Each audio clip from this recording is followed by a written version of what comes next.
What an incredible start that was for Trace Esports. I'm now joined by their head coach, Destroyer, and Echo, who's going to help with some translations. Now, there were some very important moments in that game, and one of the moments I wanted to talk to you about was round 16 when you called a timeout, and after that timeout, you guys managed to recover and win a few, again, very important rounds. So what did you say to your boys during that timeout? 那其实在这场比赛当中有非常多重要的时刻嘛，有一个非常重要的就是16回合，你当时的那个技术暂停，帮助你们追回了很多分。当时你是说了什么呢？我当时和他们说的是，让他们回想一下我赛前跟他们做的一些布置和他们有一些习惯性的动作，然后其次就是我告诉他们手上道具要捏死一点，而且我们的防守策略是没有问题的，只需要多冷静冷静就可以了。At the time, I just told them like, be calm down and think about it. The preparation before today's matchup, and I think the tactics in our defense side is super nice. Time on your utilities. Well, thank you very much, Echo. Thank you very much, Coach Destroyer. Best of luck on map 2. Welcome back, everyone. And look, I'm just gonna. It's happening! It's happening! What's happening right now? Oh my word! Trace Esports pulls off the win on Bind against Leviathan, and you might be thinking to yourself, "Oh man, it's a fluke," Oh, maybe they were caught off guard. No. That was not the case here. This is a perfect description of this Achilles. Why don't you run through why this worked out so well? I mean, one of the things that we were talking about coming into the series was wanting to see really good proactive reads coming out from the side of Trace, and they were able to put that on display. This last round of that opening half where they're on that attack, and they just immediately know that there's going to be this pressure coming out in through short. Kai is able to collect 2. They once again get that net lockdown onto a player in Lamps. Bung is able to just jump forward, get that punish. They read the wraparound here from Calm, and it's just bing, bang, boom, one by one, picking these players apart. Yeah, and I'm really impressed overall with the way that they approach these games. I really like the question that Sue asked during that interview, because I think it's really important for the way that they come out of these timeouts with the great mentality and the way that they approach this map. But I think the most important thing for me here is that their post plants continue to be an absolute nightmare on this map. They are absolutely disgusting. It is so hard. Like, you could see early on, Lev had ideas to try to stop it. They were posting themselves in angles to cut off the executes, to knock players down as they were forced to dry peek, to avoid some of that early utility. But then there were adjustments made right after that timeout. 3 in a row for Lev, timeout, boom, they start stringing rounds together. And once they get that plant down, it is such a nightmare because of all that utility that the Deadlock has in particular. That wall is so stupid good on this map. I mean, Trace talked about their bread and butter being their teamwork, their tactics, how they play together. But the thing is, the individuals also had moments as well. That takes us to our Verizon high-speed moment. We got to give some love to Hebei taking out his icon there, his idol in Icebox here in round 9 Achilles. And I mean, this has to feel good for him. Oh no, it really does. It's a monstrous clutch. It really sets the tone for the remainder of the map.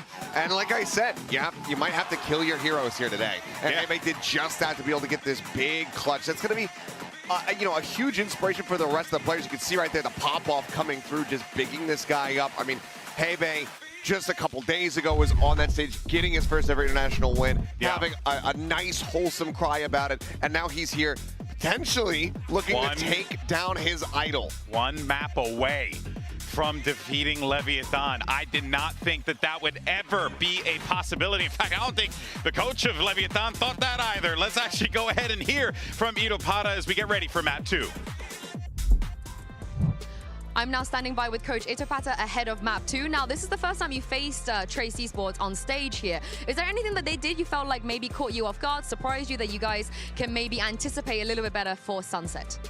I don't really think they surprised us. I think they played exactly how we were expected them. The thing is, they played better as a team than us, and that was the main issue we had. So going into Sunset and then Ascent, we need to fix this in order to win. Thank you very much for joining me, and good luck on map 2.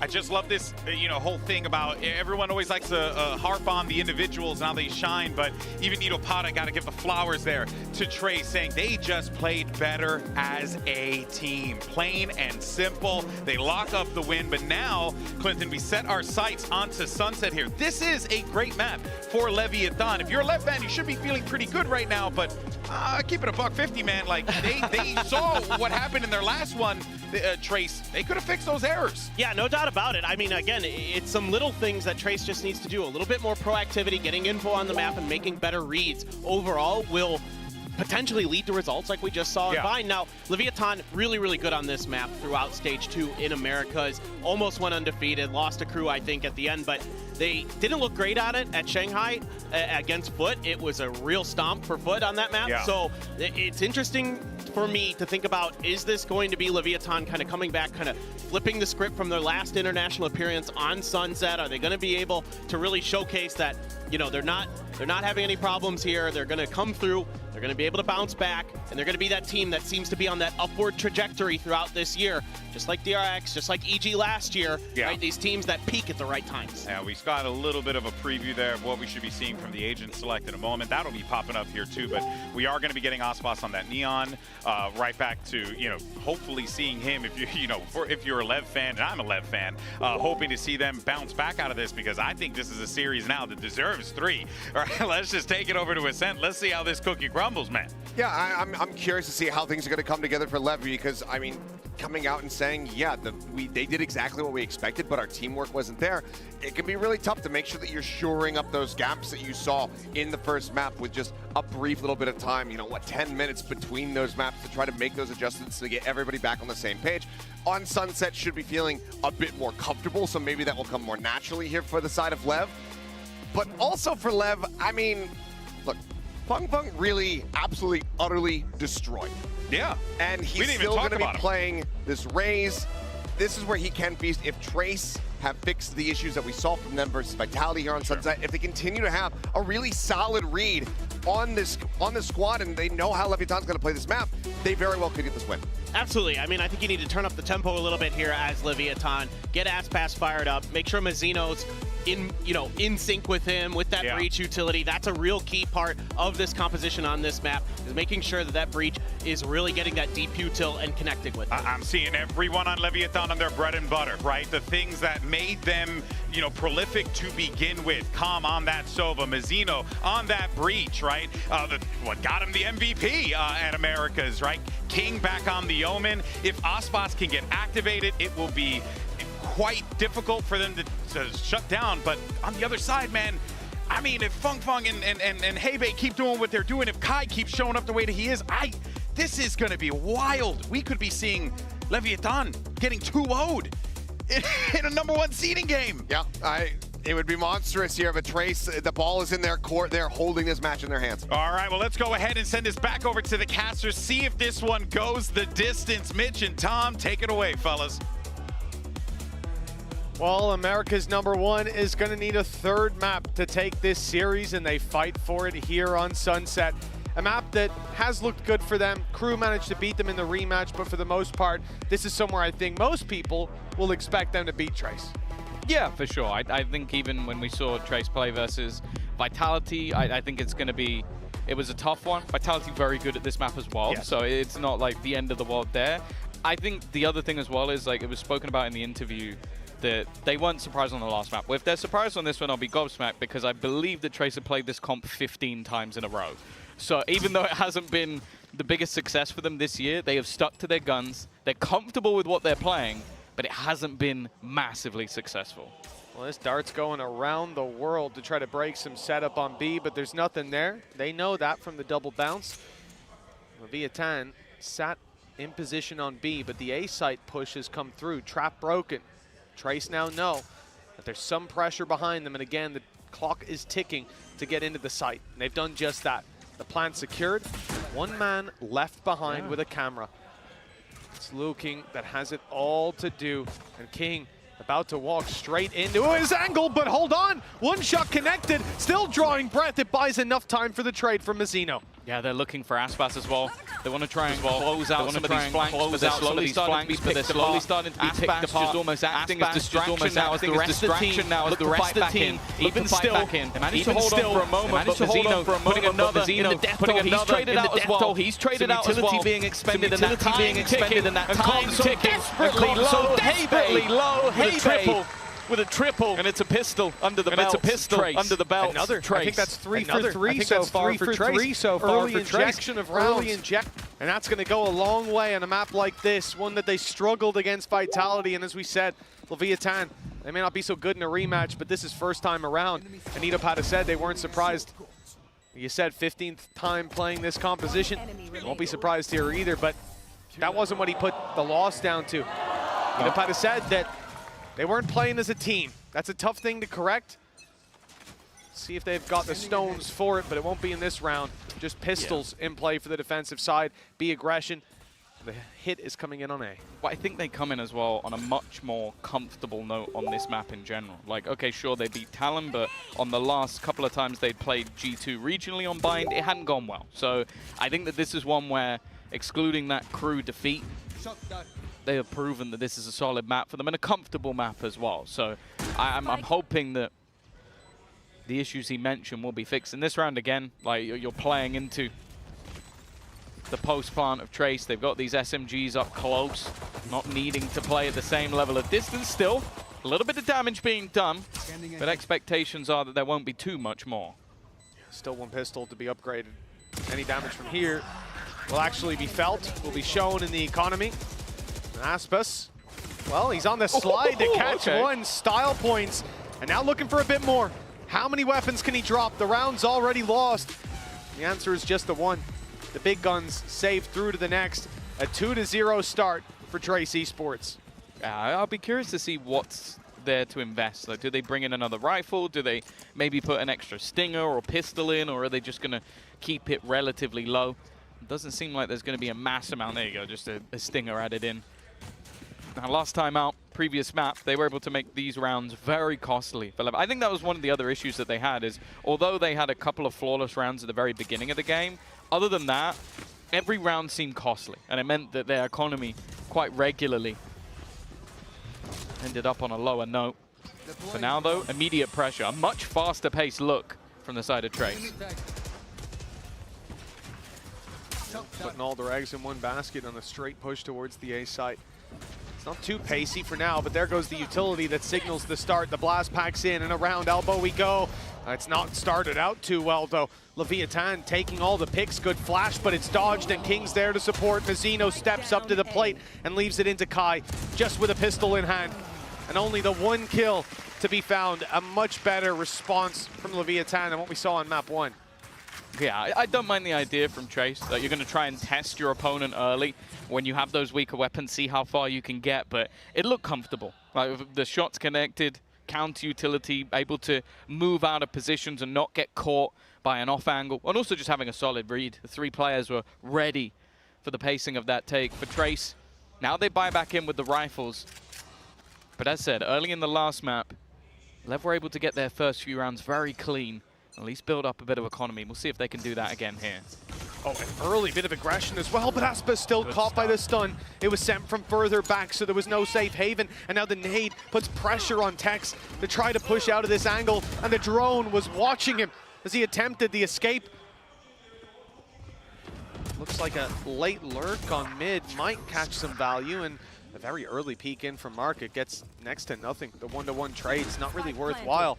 Great response by Trace already, and it's not going anywhere. Con was... Is he even going to get spotted? Yeah, there's not even any way out. Is he going to run into the trip as well? Yeah, why not? Let's just reveal him on the other side of the map. I think perfect denial. And it does seem like in a lot of positions on this map, Trace just have a very good read. Like, they're willing to commit early utility if they believe there's going to be a push. And I actually think the counter stun that came out from Leviathan was pretty good as well. I think the Fong Fong on the other side was stunned. He just hit the shot while stunned. So again, the cosmetic didn't play out for him. But a really clean response. As said, having 4 players left alive and saving a weapon in the last round will mean that Leviathan will be able to get back in, at least maybe with a few light shields here and there. But for Trace, I've already said, like, this map, regionally and versus Vitality, has been a little rough for them. Getting off to a strong start here, using the momentum that they found from the last map, capitalizing on it, is going to be a big part for them. Most definitely is. The question is, how far can they push this early lead? Leviathan, no slouches. They'll be buying right back up. Rifles in hand. Light shields for the most part. Rolling Thunder online for both sides. But a couple more ultimates very close to being online for Trace. They could find themselves an early safety net, and that was almost the showstopper. The wall got in the way, and the spray slightly off. And if one kill goes his way, well then that's a completely different round we're looking at. Still fighting for the orb, a possibility. Leviathan won't be able to defend. Instead, they look for some mid-control. I think they wanted to pincer 2 players out of the market. A flash or stun, perhaps, on mid if there were players there. Tracer taking that control much later in the round than expected. They're rotating to A as well. You know, they stopped the B push. They saw nobody mid. They think it's A. There's 3 players from Leviathan stacked up there. Rolling Thunder for retake, of course, but that can be countered right back. Oh, well, they know where Tex is, that's for sure. Stuck at the back of the site. Spike planted. Post plant will be in, and it's almost like a double lurk. You've got Kai. They're going to try and isolate Kai, but they don't know that there's actually a second player. In fact, they may not even know that the first player is here.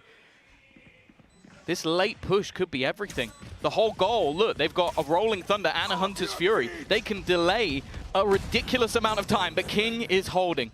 I don't know if he spotted Low King, though. That second player, he's still watching in case somebody looks to wrap around from that corner. A good read from King, but he can't quite land the shot. Now they have to try and deal with it. Bianche's gone, and so is his ultimate, but that doesn't matter anymore. The time is ticking way too far.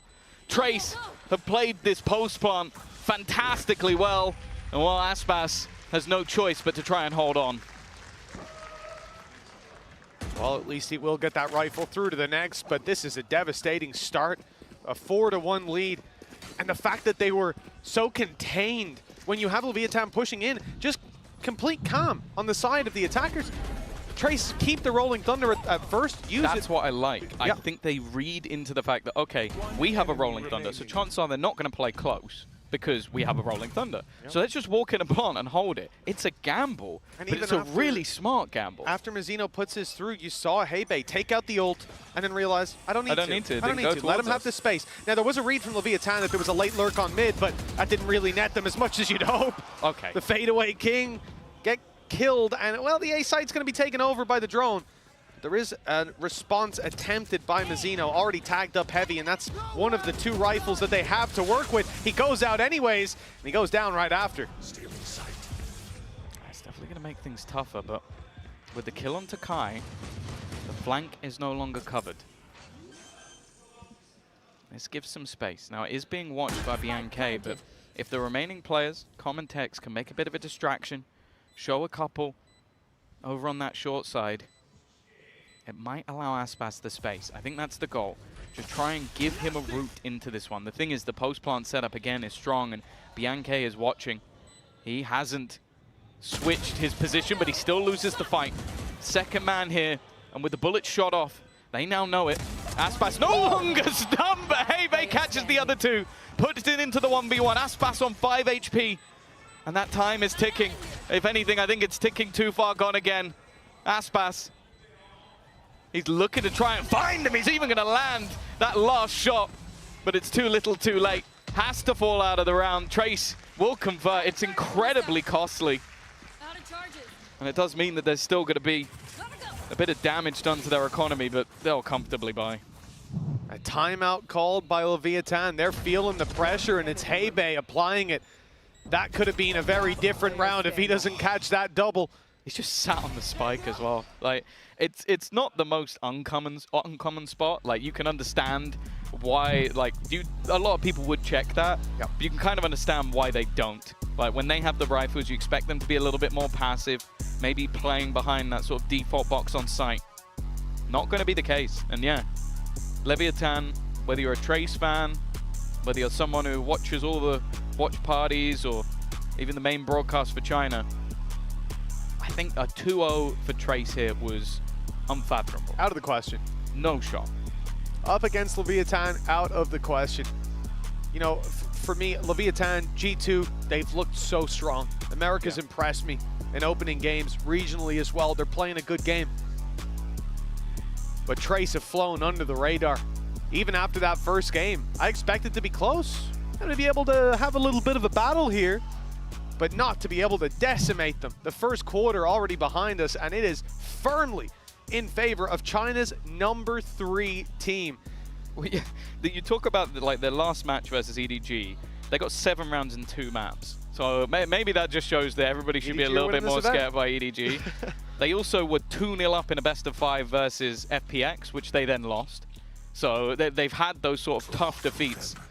And let's be real, it's definitely not over yet. But just the manner in which a lot of these rounds have been going, I think even if you're the biggest Leviathan fan right now, you're probably quite nervous. As said though, I think both coaches, their tactical pauses haven't gone amiss. Like, they have been valuable, to say the least. We'll see if there's an immediate response from the side of Leviathan. A lot of the time it is going to make you change your setup and your plan, knowing they've just called that pause. Obviously, Leviathan are going to do something different. So Trace do much the same, focusing fully on the B site. They found space here for free before, and this time there's a showstopper to lead the way.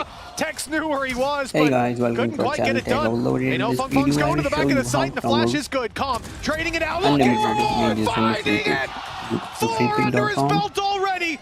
I don't know what Itopata said during that timeout, but it's got him fired up! I have already Not much Hebe could do. Any country you want. 1 versus 4. And all the roses to come in this round. I think we've casted 1 million 4Ks at this point after yesterday's match, but that one has to be up there with the best of them. And that's the perfect response. Do I think that was part of the coach's game plan? Absolutely not. Do I think it's more likely to bring them back from the brink?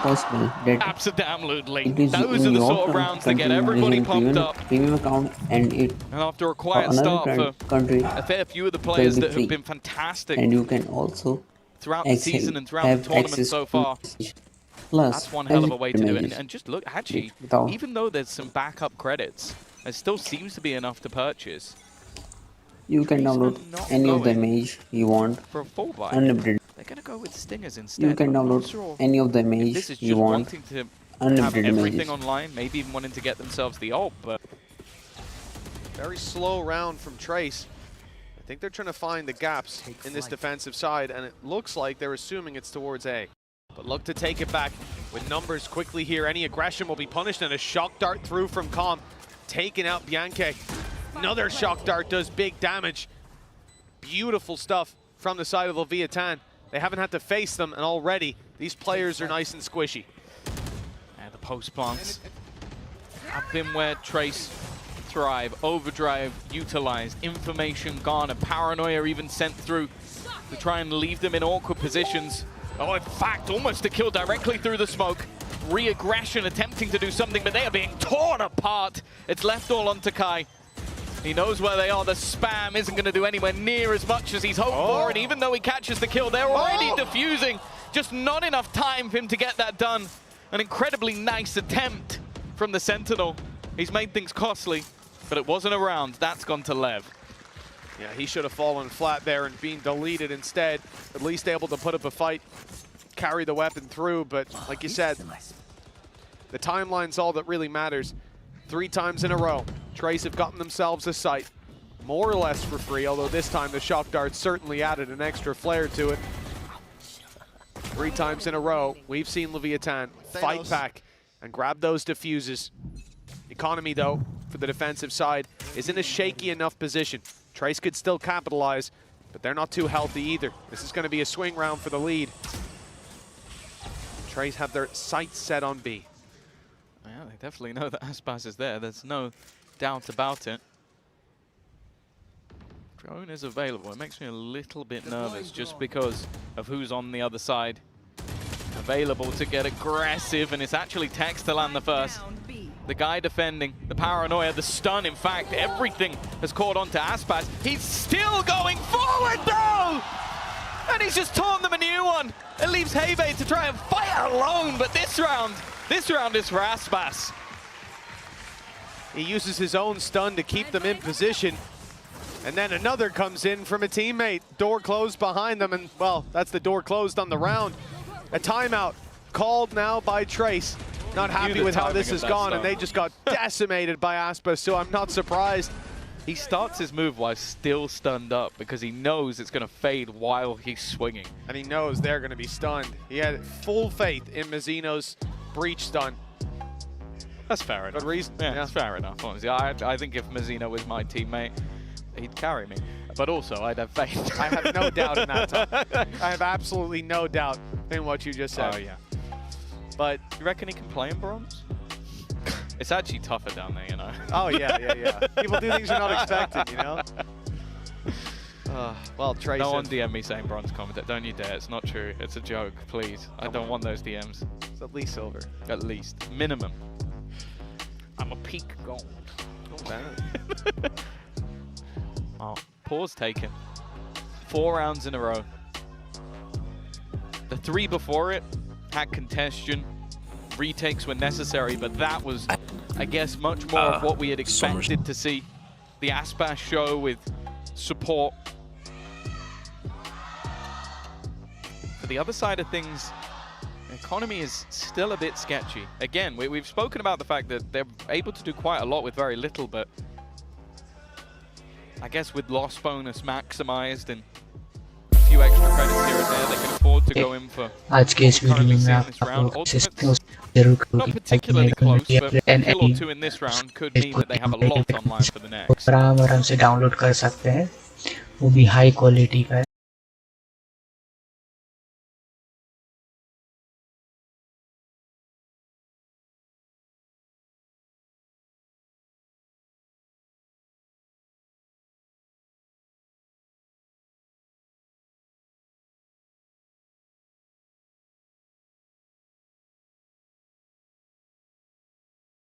Up by Aspas. 2 players you don't want to fight in current form. Bakam has been dropped. The rifle, the bulldog in play for Hebei. Aftershock on both sides, and it's Hebei forced to the open, taken down. Yankei's taking space in the meantime, but in goes Aspas, and he ain't taking any prisoners. 6-5.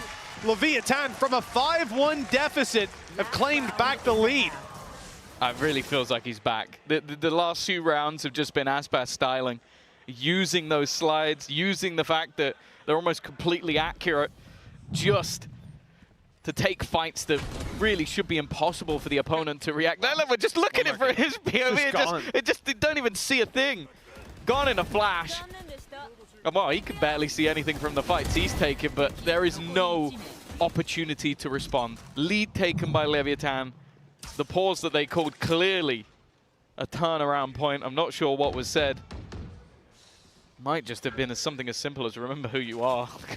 I mean, there really are. There's 2 kinds of Aspas.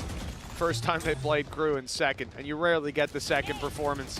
He had a tough time there, was shut down in every duel he went for, but now right back on form. Rolling Thunder used to deny the planned aggression from Feng Feng, caught immediately, and Aspas back to his old tricks, sliding around, looking for the fights and finding them. Calm, again, assisting on those kills, taking them down in the end, and Hunter's Fury used to try to keep them in the choke point. King is here, and he's defending his throne. 7-5 now.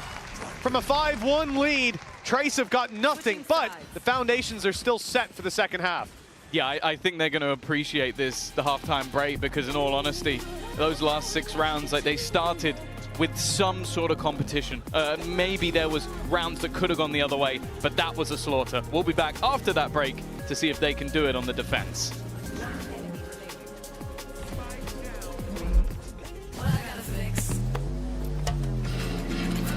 Oh, come on. Trade in any phone in any condition guaranteed and get $800 off the new Galaxy Z Fold 6. Only on Verizon.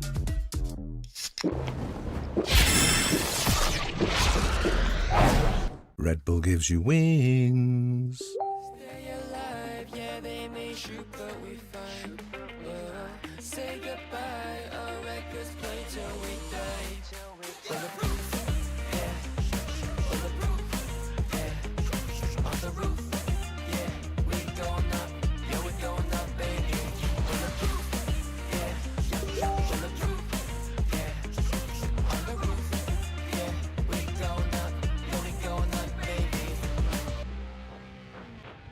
Say an oath to my mirror, I won't slow it till I'm bigger. Well, till I'm thinner, so my flow will never simmer. Gazing at the stars, cause I'm born to make art, though they'll never go how far. My mentor, stating judgmental, shady, no mentor. Only role models in the making, don't cuddle. I can take it bulletproof,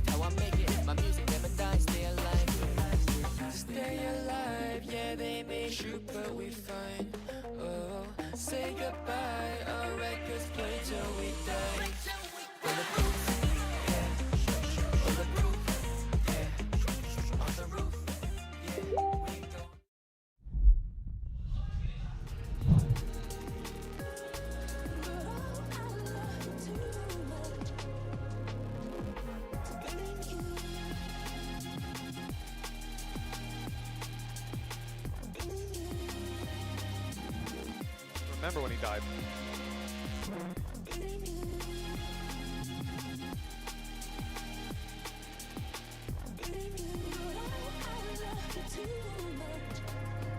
All right, time to get back into things. 7-5 when we left you off. Leviathan were in full swing, getting themselves round after round, 6 in a row. But the pistols have always fallen into Trace's hands so far. We'll see if they can keep that going. Here on the defensive side, there's a challenge. That challenge is just to stop Aspas from killing you all. Yeah, I think as well, now the game becomes about supporting him. We saw it in the first half as well. I think Fung as well had those sort of moments where there were like paranoias and stuff put into place to set him up with stuns. The same will be said for Aspas leading the charge. Maybe see if they can get themselves their first pistol, but there's already a trap being set by the defensive side. Oh! Well, that is quite the reaction. Who was trapped? Aspas doesn't seem to be slowing down and right into the fight, but Hebe and Bianche, they've got the control. Trading it out, keeping the numbers now equal, and then that's when LawKing steps it up. The paranoia doesn't land, but the shots do. The plant from Calm. All that remains of the hope of Leviathan taking a pistol here. You know, 1 versus 2, both players 70 HP, no shields to work with, but they're already on the spike. They've already pinged exactly where he was going, or at least it seemed it. Now starting to realize that he could have gone back in the other direction. The spam just not on at this point. Already getting it to half. They're going to look to try and fight him together. And there was a world where he wins that. But his doppelganger, Bianche, is going to be the one to take that over the line. It is another pistol round for the side of Trace 1. But a plant and a lot of kills. It could even be a temptation to force. I wouldn't be surprised with Aspas on this form. Half the time he dies, he's shot in the back. You get to see his eyes. You ain't going anywhere. A big round from LawKing, holding down that control on mid, swinging out, giving his life for the trade. And that was all they needed. The pistol, another early injection of rounds, and as we saw in the first half, that was very essential. Them being able to keep this close. Aspas off rip, no force buy. Pistols, a couple invested into. Yeah. That doesn't mean that it's going to be an easy round. The few extra credits of the plant and kills just being expended into this one. A chance to do some extra damage. And you can see that Trace definitely had the same thought. They haven't gone for any pistols this time around. There was always seemingly one, but wanting to make sure that they can convert this round as cleanly as possible. So now any loss here will be costly. SMG or 2, it's not the end of the world. You lose any of those rifles, that's going to be a problem. Yeah, that's exactly it. I want to see limited losses, although off rip. Well, that's a rifle. It's Leviathan with the opening pick, with a rifle to be recovered. Luckily, Aspas is nowhere nearby. That won't be given to him just yet, but they're grouping up. I'm going to approach this one as a blob, go back to meet King, who's tucked in inside of B main. If they take site control, this is a different round altogether. Trace have to be very careful not to give away too much here. Found a couple of kills would have been a fantastic end. Instead, they've left it with 1 man alive coming into round 15.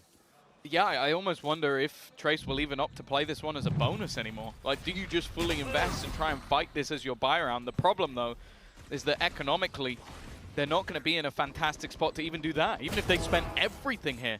So huge round, and again, just a pretty big misread from them in terms of where Leviathan were going to be going. Now they come up with a fall buy. It's going to be SMGs, pistols. In fact, Hebe is only on a classic. A lot of players pushed up. They're going to try to use the aggression to catch them off guard, make up for those weaker weapons, and it certainly worked to start with. Texas being spotted. He is completely surrounded. Players absolutely everywhere. There's no way out. He tries to fight his way out, and he's doing it. 3 big kills. This could have been a nail in the coffin for the round. Instead, an uphill battle remains for Trace. Kai, well, now detected. They've got all the information. The cage might buy him a moment to breathe, but his teammate's being dropped down to the classic. Aspas is dropped with 20 HP left and a flank under. Get your gun out, Zeno. Flank underway, now got him. Stuns, got him. There's nowhere for Kai to go. It would have to be the headshots, and it's just not to be. 8 rounds for Leviathan. Yeah, it almost feels like Tex was shooting off warning shots to begin with, because it went from not connecting a spray to hitting every single bullet in a second. again, with what was on offer, I don't mind the idea in the round. Get aggressive, put the pressure on, and if it wasn't for some incredible isolation of battles and more so just the headshots, Let's go. that easily could have slipped away. Leviathan are going to take the lead once again after their big streak in the previous half. But this is where the defensive side do come back in with a purchase. An immediate push though. Aspas has almost caught Bianca, and in fact with the stun, he gets both players! Follow-up is there from King to a site completely overrun. Blink and you miss it. I see the credits are low, but that felt more like an eco. Yeah. He just dismantled that setup. And now, well, all that's left is to save. You can see Kai already repositioning his utility, be a little bit more defensive. But that's a big blow to the side of Trace. This was their round, and like you said, almost getting caught. Even as the barriers went up, Bianca doesn't expect Aspas to be that close. And that's a worrying sign, because he's going to do that a lot, and you've got to be ready for it. There's either going to be immediate pressure onto Elbow in a lot of rounds. We've seen that with many teams. I think the example that always springs to my mind is how Heretics play it with the Pot Flash. You do the same thing with Breach. So either you're expecting fast elbow control, or you have to be ready for that push towards short, and he was completely unaware. Then just, again, a solid stun, but the rest is Aspas. The rest is why we put this guy in the bracket of the best. Like, it is so difficult to play against, and then there's just even the swing from the rest of the team. He's done the hard bit, but they're there to clean up the rest. Again, we've seen this in the previous map. The pause is being called by Trace before the problems, well, I don't want to say the problems haven't arisen, but before it gets too dangerous. Like, you've only lost one round that I would say that you have to be a little bit more careful with. The last round, you came in with weak weapons, you lost the round. It's not the end of the world. This one, you had your first 4-buy on the site, and you get decimated within 15 seconds. Barriers up, players down. Trace have one last chance to touch in with the coaching staff, and a 2-round gap, it's not gone too far. Like you say, before it gets out of hand, this is where they want to do it. But the fact that they invested so much last round means they don't have a lot of credits for this one. So even deciding how heavy the investment should be is going to be a challenge. At 9-7, one roadblock to Leviathan. They're in the home stretch. Credits sitting pretty as well. No matter what happens, they're going to be able to buy up in the next. And if they keep getting a run at it, well, the way Aspas has been running at it, this map might not last long.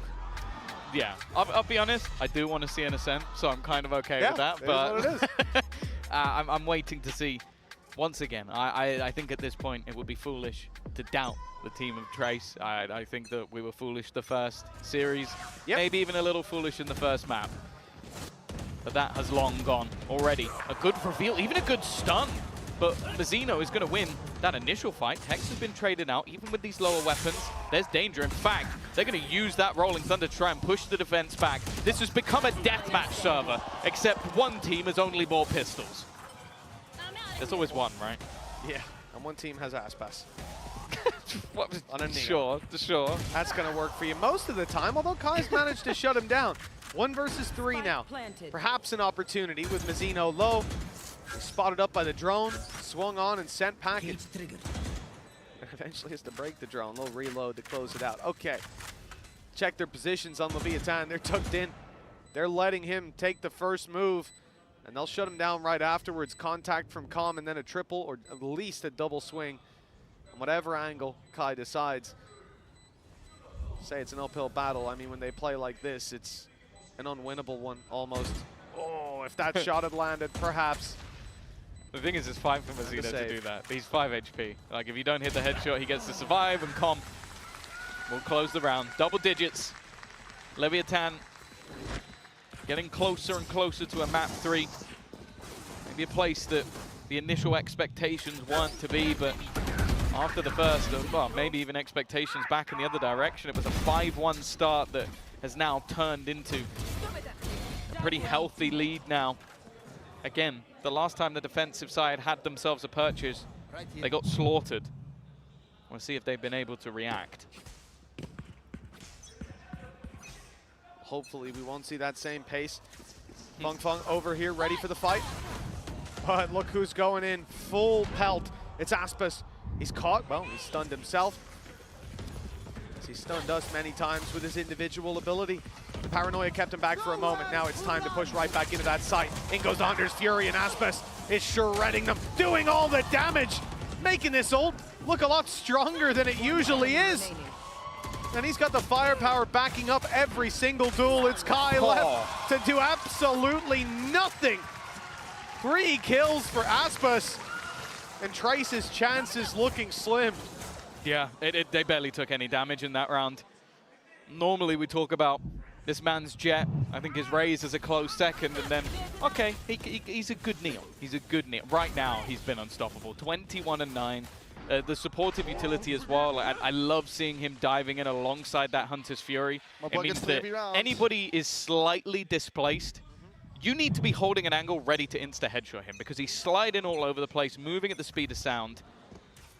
And so the Hunter's Fury in combination makes it so hard to play against. Now that was a very good ult. I was about to say, we saw 3 players get pinged up immediately. I think there must have been either a combination flash or stun. I think, well, it's definitely a stun. Follow up onto Com. Weak weapons across the board. Okay, Mizzino's making a play. Trigger discipline on display. Got one, but that's it. Feng now activated. Tex, he tagged up by that nade, but he's not deterred. Still pushing forward. 2 players extremely low. One of them in this first crossfire. The firing squad takes it across the line. 8 for Trace. Their chances were slim, but that improves them a little bit. Yeah, I guess the initial combo, like, a huge gamble. Like, just throwing that in immediately. I think there may have been a ping initially. Yeah, so it's the dart that's used straight away. Fantastic to catch them all. And then just the push up, I think maybe even a stun. Yeah, that's a gorgeous setup. That was all based on just that dart catching someone. Maybe they even do it anyway, just off contact, but that is a huge round from the initiators of this defensive side. It's one that isn't recreatable, though. The only thing I will say, they still have a lot of ults, and well, this is an early fight. How does he still get one? Well, the stun certainly helped out. Might have saved the day. Push up from Trace on the back of the Rolling Thunder. They've gone through middle, but the paranoia sent them packing. One player had been caught by the Rolling Thunder as well, so definitely chopping up this defensive side aggression. However, Locking finding one puts the favor back on the defense. 3 players close, and the information there to play with. The attacking side executing's a different story. Seems like Trace have come back online at just the right time. 2 versus 4, and the info now in their hands. Ooh, just getting out of there seemed like it would be difficult. They have managed it. All 4 players on this B side of the map, so they're able to move into this A site. They will be able to get themselves an afterplant. All the utility has pretty much been expended. An extra smoke is granted to King, but it's thrown down immediately. And you have to feel like this retake should be too difficult, but you never know. I think they're deciding on whether to break that trap or just sit inside the smoke, and King's made the choice. No one's going to give him it, though. They're all going the other way. For a second, I thought Bianche would double back. They made the right call. Tex already spotted. They don't know about King, but now they do. All the info there, but the kill's going the other way. Spike still needs to be defused. Kai does well, and the trap catches King eventually. Uses the Shrouded Step to try to fake them out, but Kai's not falling for that one. The defuse close, but just about enough time. 0.91, under a second. But Trace's dream's still alive on map number 2. I feel so bad for him that the trip that he doesn't break is what ends up being his undoing. That is so cursed. None of them come in that direction. And all in all, it's a good play. Like, you want to sit there and go, okay, if anybody comes through this, they're not going to expect me just to be sat on the edge. Again, a lot of counter util being expended. Ultimates utilized, and more importantly, yeah, just some big plays to end it all out. With under a second, a nice attempt from the side of Leviathan, but a 2-round streak. Operator now in as well for Feng. We'll see if that could be the difference maker, because without the ultimates, they really haven't had any success in their rounds.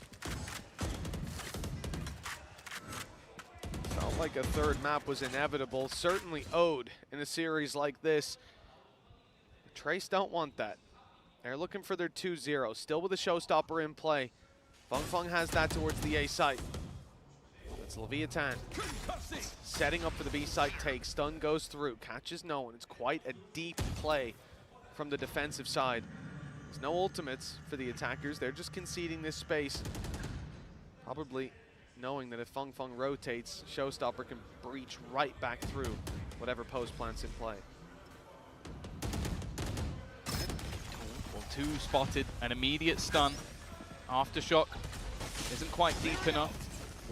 Will be countered immediately. The push onto the site will garner them a plant, and the showstopper's on the other side of the map. There's going to have to be a sprint from Feng, and he's got to be aware as well that there is still a player lurking. In fact, a couple that could double up in a crossfire. Aspas is going to try again. This time he's caught, but so is Lord King as well.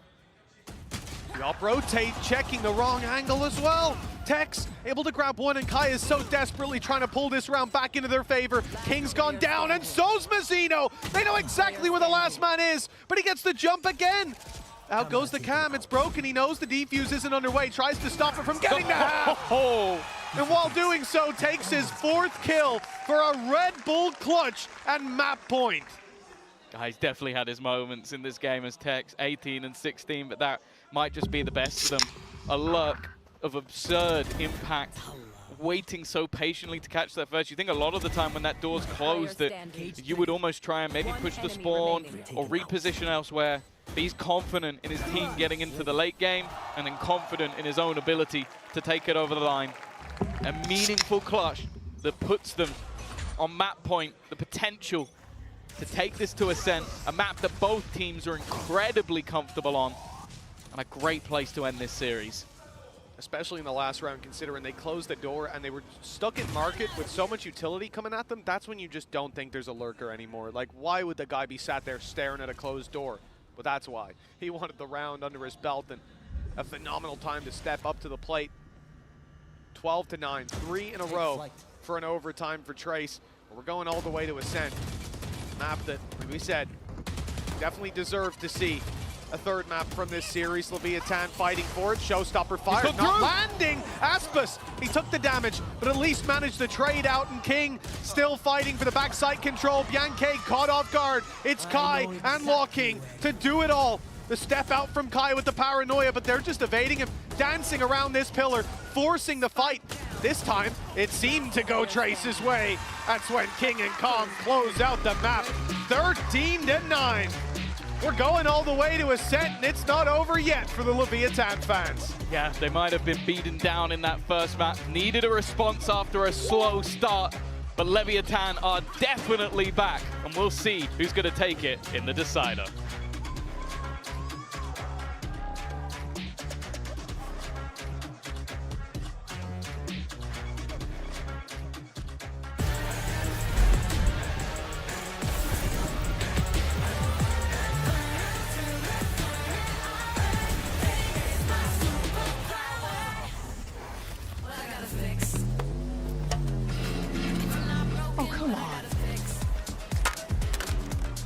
Trade in any phone in any condition guaranteed and get $800 off the new Galaxy Z Fold 6. Only on Verizon.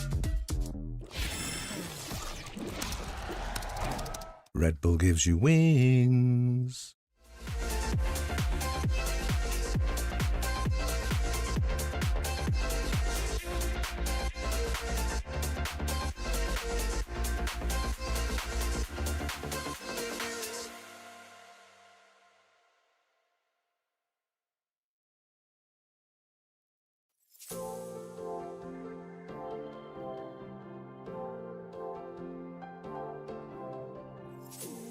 I see what he loves about you.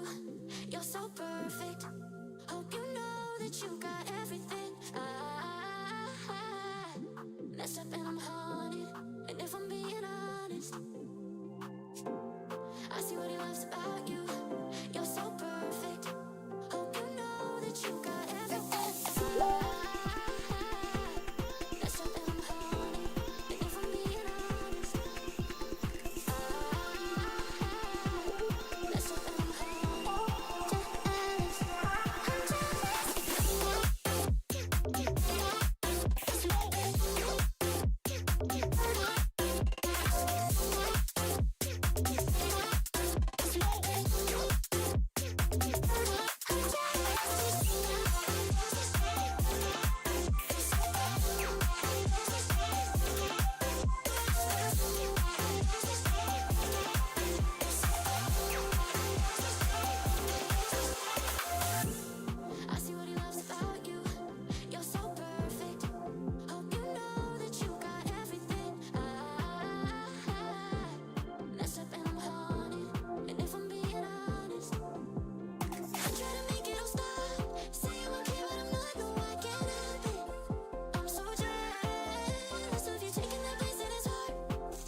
Leviathan managed to pick up the win on Sunset, forcing a map 3. Welcome back, everyone. You got Golden Boy along with Paperton and Achilleos here as we break everything down. And, you know, we were talking about this being a strong map for Leviathan, but I'll tell you one thing, didn't start that way.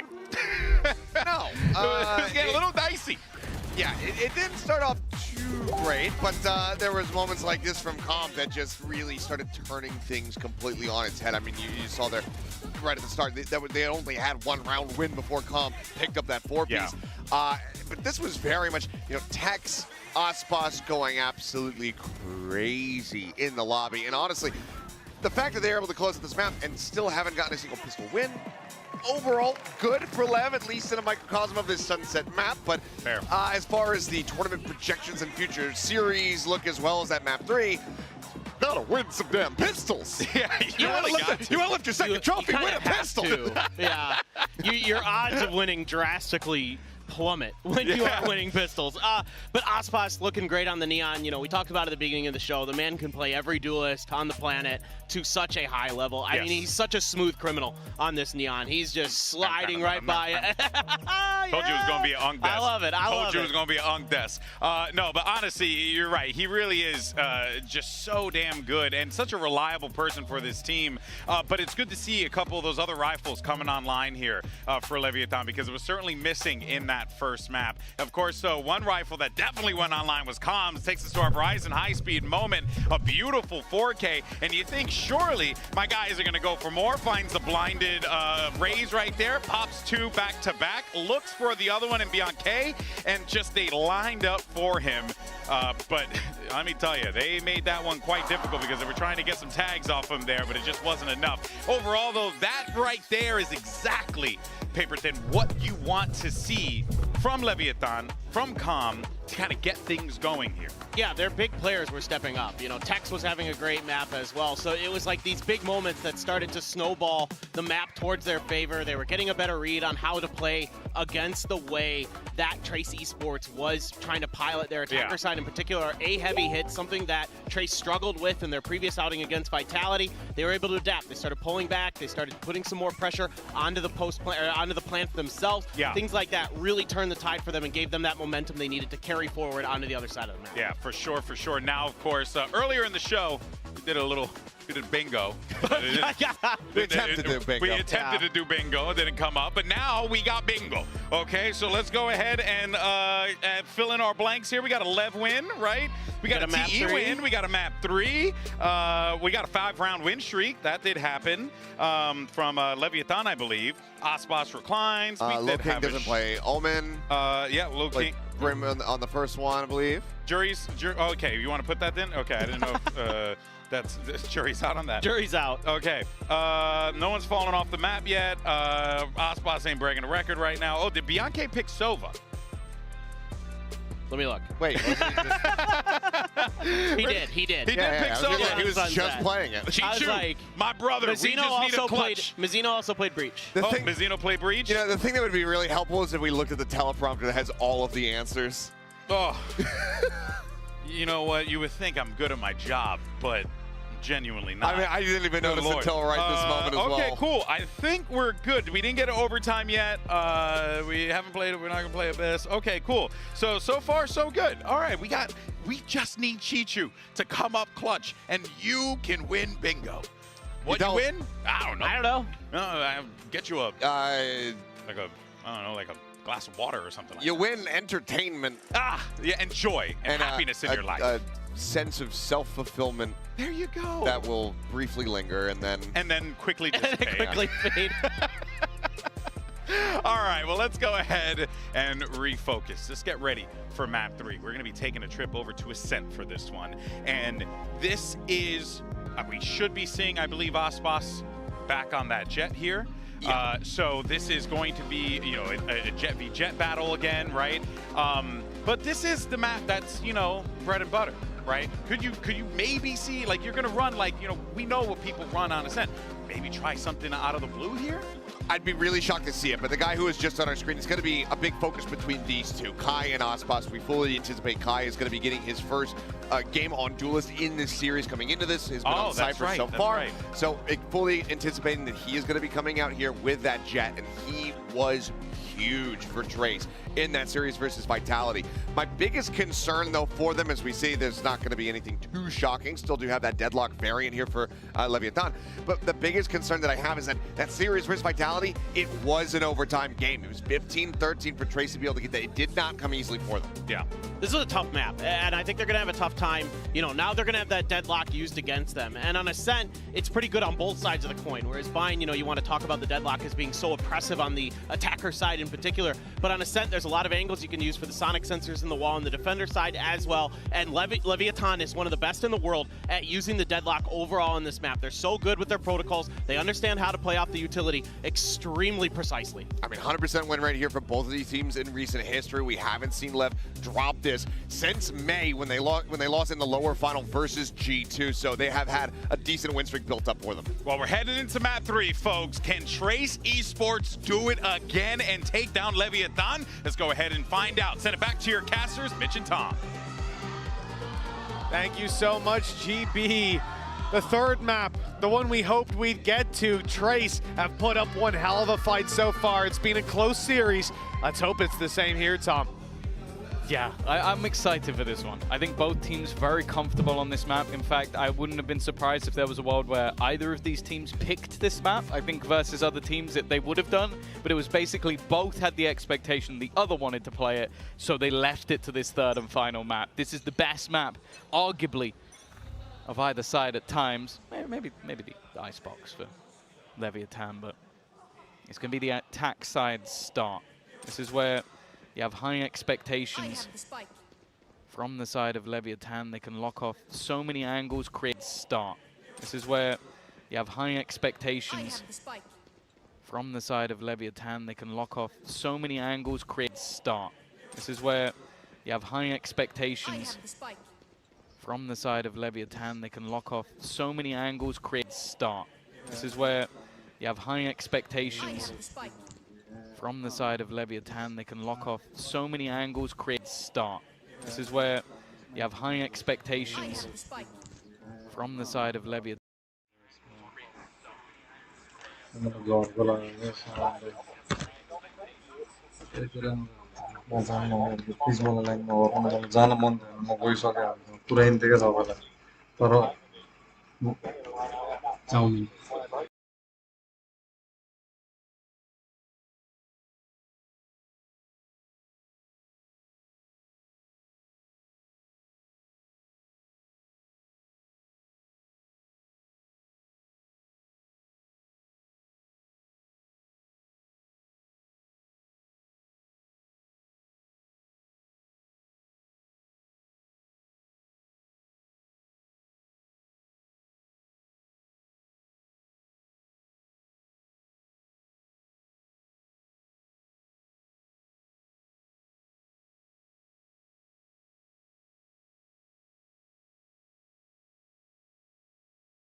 youngsters their first look. And right now, well, it looks like they've been here for years, looking to make their way to join some pretty impressive teams over in the playoffs. Heretics up there. Another team of youngsters. Spike down mid. And right now, well, Kai, it doesn't even look like he needs support. He's going to go in for a little bit more. He's looking for style points at this point. Had support from his teammate this time after a miss, but even still, yeah, of course he's going back in for more. Why wouldn't he? Yet to take a point of damage. He's looking to put a 10th round on the board, and finally he's been put down. But does it matter? Absolutely not. 10 rounds on the board at the half. This team, painted as the underdog, well, they are most certainly on top right now. America's #1, pushed to 3 maps, but now pushed to 10-2. We'll see if they can recover in the next half.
Welcome back to half #2. 2 rounds on the board for Leviathan. This has been a dominant display from Trace, and now they're on their attack, where I'll be honest with you, I'm even more scared of what Kai can do. He was attacking in half of those defensive rounds. Well, I'll say, if some of you are just joining us, it's not a production error. That scoreline is the correct way round. Swapped. That is a team with high expectations and a team with none. Like, let's be honest, making it to champions was a huge stepping stone for Trace. It was showing that they can make it to international tournaments with teams like EDG, obviously being a regular alongside FPX, and Billy, who've made it here before. For Trace, that's not been the story. It hasn't been a team that we have got to learn about in the past, a team of players that, hey, okay, Bianche, we knew him. We knew him before. But Kai is making himself known, I'd say. Not a lot of people had this result on the board. I think maybe Artis predicted this, but yeah, double digits for Trace. I think this is a surprise, to say the least. And now, on the cusp of victory, they've won every pistol bar, the one where they won the follow-up. And it looks like we're getting into the same boat. It's Aspas immediately eliminated, and the paranoia used to save them from being pushed down. Where's he going? Kai has gone running straight through, and the punish is there. A sense of normality, but with the B aggression, the site is now wide open. He's gone rogue. At this point, I can't imagine that was the plan. But even still, they're going to come out with an advantage. The first pistol that Leviathan won was off Aspas with a 3K. He had a Blade Storm by round #3. Oh, they're going to need a different hero to step up. King's had his moments.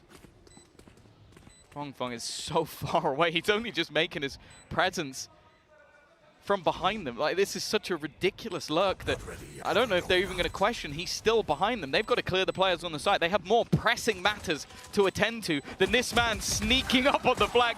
A 3rd kill up, but Com, alongside Mazzino, have done well. They've made this one competitive. They made it possible. It comes down to one, and actually, they've made this one work. They've got enough time to get that defusal over the line. Somehow, from that position, Leviathan have got a lifeline. A lifeline indeed, 10-3. That's now both pistols under Leviathan's belt, and, well, that's... Nope, it's not happening again. You don't think so? Nope. The classics? No shot. All right. No, there's no way. If that happens twice, we just end the streak. We just end it. We turn it 11-3, off. game over. That's where it finishes. We're going if home. it happens, you know, everybody on watch parties just agrees that. No, actually, I'll get fired if I say that. All watch parties will click stop streaming. No. Hold on. Don't do that. Please don't do that. 10-3. I reckon Finesse is down. Trace with double digits on the board. And they've gone for mostly classics. They've got one sheriff. It's not happening this time. Wow, they're trolling. They're throwing. The 5 classic buy, they win it. But that sheriff, it could be the curveball. But in all seriousness, yeah, Leviathan need this round. It looks like Trace are going to play right into their hands. The full utility setup, not just from Deadlock, but from Cypher as well. Camera inside B main. They have everything waiting for this B push. And indeed, you can see Mazzino's got a net in his hands. The second they make noise, net goes in, and you're completely stopped, which means Kai has no support. Really nice setup by Leviathan. Yeah, it's always going to be difficult walking into this setup. Well, Mazzino, he knows his spots. For looking, not really a lot of expectation. As I said, this is how these rounds are supposed to go. Com even playing the Odin. He's got to be careful. He does still have light shield, so the Sheriff from any distance will be there to finish him off. But with Aspas watching the cross, they have thought of everything. They've got every angle covered. King just waiting for anybody to try and attempt the plant. And actually, they are going to get a plant. Fair enough. That's at least something. A few extra credits. Yeah. For that side of Leviathan, confident they can win the fights. And as you can see, it's not misplaced confidence. The follow-up round for Leviathan. This pistol and second has doubled up their numbers on this map so far, and Trace have hit a bit of a roadblock. I will say, again, Mazzino, you're insane for buying the Ares. The weapon is trash. An Ares and Odin buy in second round. Y'all got love hearts in my eyes right now, but it's the net as well. The fact that you have the dash, and the point is that you can immediately follow up with the other 2 players. He's creating a bit of space, and they're swinging with him at least a second or 2 later. Not possible when that net hits them all. Over there. Bianca likes the odds, and he's bought one for himself. He's going to try and I would say counter, but he's not gone to B. Yeah. Going for the early setup. And they're walking into Mazzino once again. Now, bear in mind, the weaponry, not the best. So Lever would be a huge stepping stone back into the match if they can win this with the weaponry that they have. Shock darts are being utilized to clear out a lot of that utility. One of the major things with the sensors is a lot of teams, in fact, most teams will play Jet on this map, and you go dashing out and you're immediately stunned. So the fact that that's removed sells an idea, but here you go. I saw that Odin, I was thinking an A site Odin, bit weird. They're going back towards that B site. Decent proposed plan, but now the call's being made. They know that there's a player spamming. They know where he was, but they'll be a little bit late to the party. Shift walk up. You have to put some faith in the fact that if Com starts spraying, that Bianca can trade it out. He's actually going to be the first one to start spraying away. The site under pressure. It's Tex inside his cages. Dash in. Good for Kai. He's got control on the right side. Putting pressure on. Aspas toying with the idea of going through. Only has a Guardian, and now the door is closed on him. It's Calm on backside. Odin in hand, and he doesn't last a second. In fact, it's Bianca to wallbang him out of the round. 5 versus 2. Looking for their 11th round. And what would be another nail in Lev's coffin for sure. Putting them to bed here and now 11-4 locked in. And it's clean. A flawless round for the side of Trace. A great way to kick things off with their economy. As said, that was a weaker purchase. But just how clean everything is, the utility in support, the spams as well, actually just immediately ruined. And then just meeting Com in his angle and fighting him back with the Odin. 2 wallbang kills as well in that round. Both of the players on B side didn't even get to see a player. They just got shot straight through. There's no margin for error. A loss here would destroy the economy of Lev and mean they need 8 rounds in a row. The net has been dodged, and actually, they seem like they know that King's there. It's not worth the gamble, and there has been a push from the defense on the other side of the map.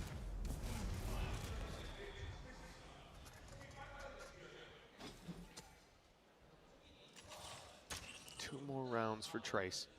And a slow start to this one. They know Annihilation is online for Mizzino. An ult you definitely have to be cautious of. It's hit most of the time for either squads that it's being deployed. Barring, I think, one on bind.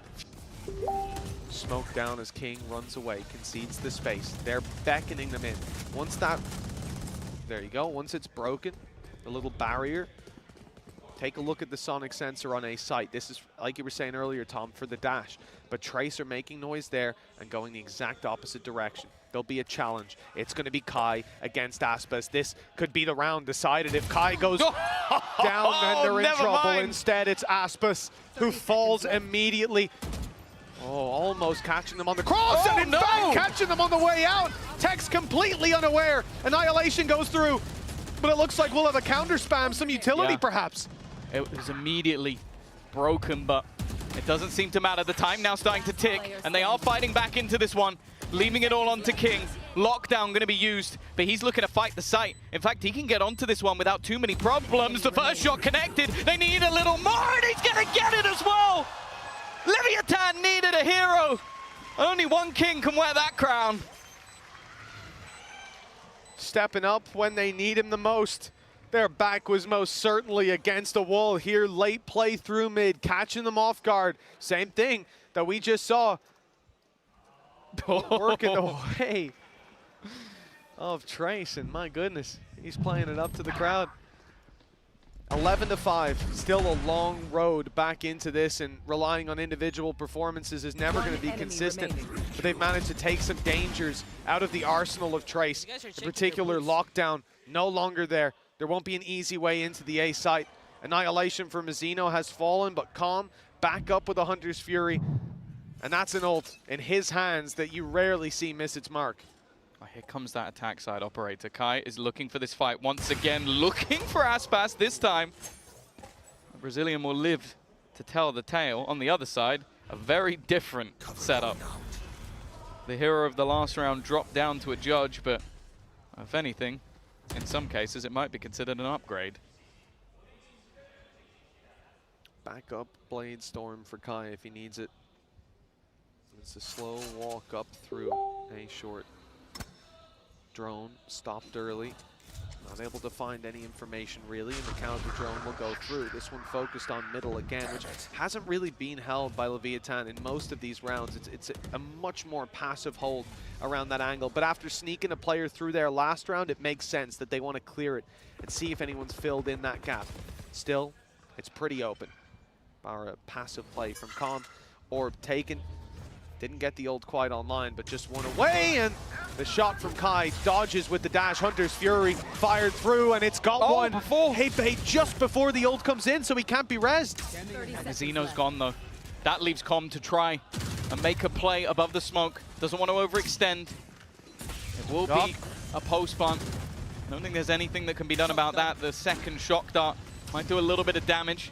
And some counter being put in. Kai not willing to give up this fight. Again, he's going to meet his opponent of Aspas and win another battle. But that Odin's still doing damage, still making this one competitive. As Tex looks to try and jump down, he's caught by utility. They know that he's done it. The spam almost trying to act as a distraction, but both players now sat towards the generator, and a full wraparound from Kai, just waiting in the backlines. Tex with everything to do, and he has no idea that there's still another man there. 12-5, 7 chances for one of the greatest upsets we've ever seen. And no matter what you thought about this squad coming in, how much promise they showed, and even after the match versus Vitality, this, it has to be said, is a massive over-deliver for this squad. Beating Leviathan 2-1, 2-0, that's a big accomplishment. They are grinding them down to dust here. I was messaging good old Ryan Central, the man who watches every game of Tryon. He's like, I think they could give them a run for their money. I think they could give them a match. But I don't think a 12-5 was ever on the cards. Maybe he'll tell me otherwise. 3-man stack, weaponry weak. The only advantage they have is the fact there's plenty here and the damage they've just done. Kai barely holding on to his life. 8 HP, it is a lot of damage. Tex tagged low. And the weak weapons across the board. It's not looking great. Com's just been wall banged down. A taste of his own medicine. Bianche's been doing this a lot here on the attack side, and the reward is massive. Rotation underway from Mizzino. That's the one main rifle that they have to work with. And a nasty trap setup from Aspas. But if he gets greedy, they've pumped the brakes, they haven't moved. Someone's got to check it eventually. And if he does, they are ready and waiting. But the patience might pay off. He gets Kai, but that's it. Shut down after just one. The trades not coming through for Leviathan.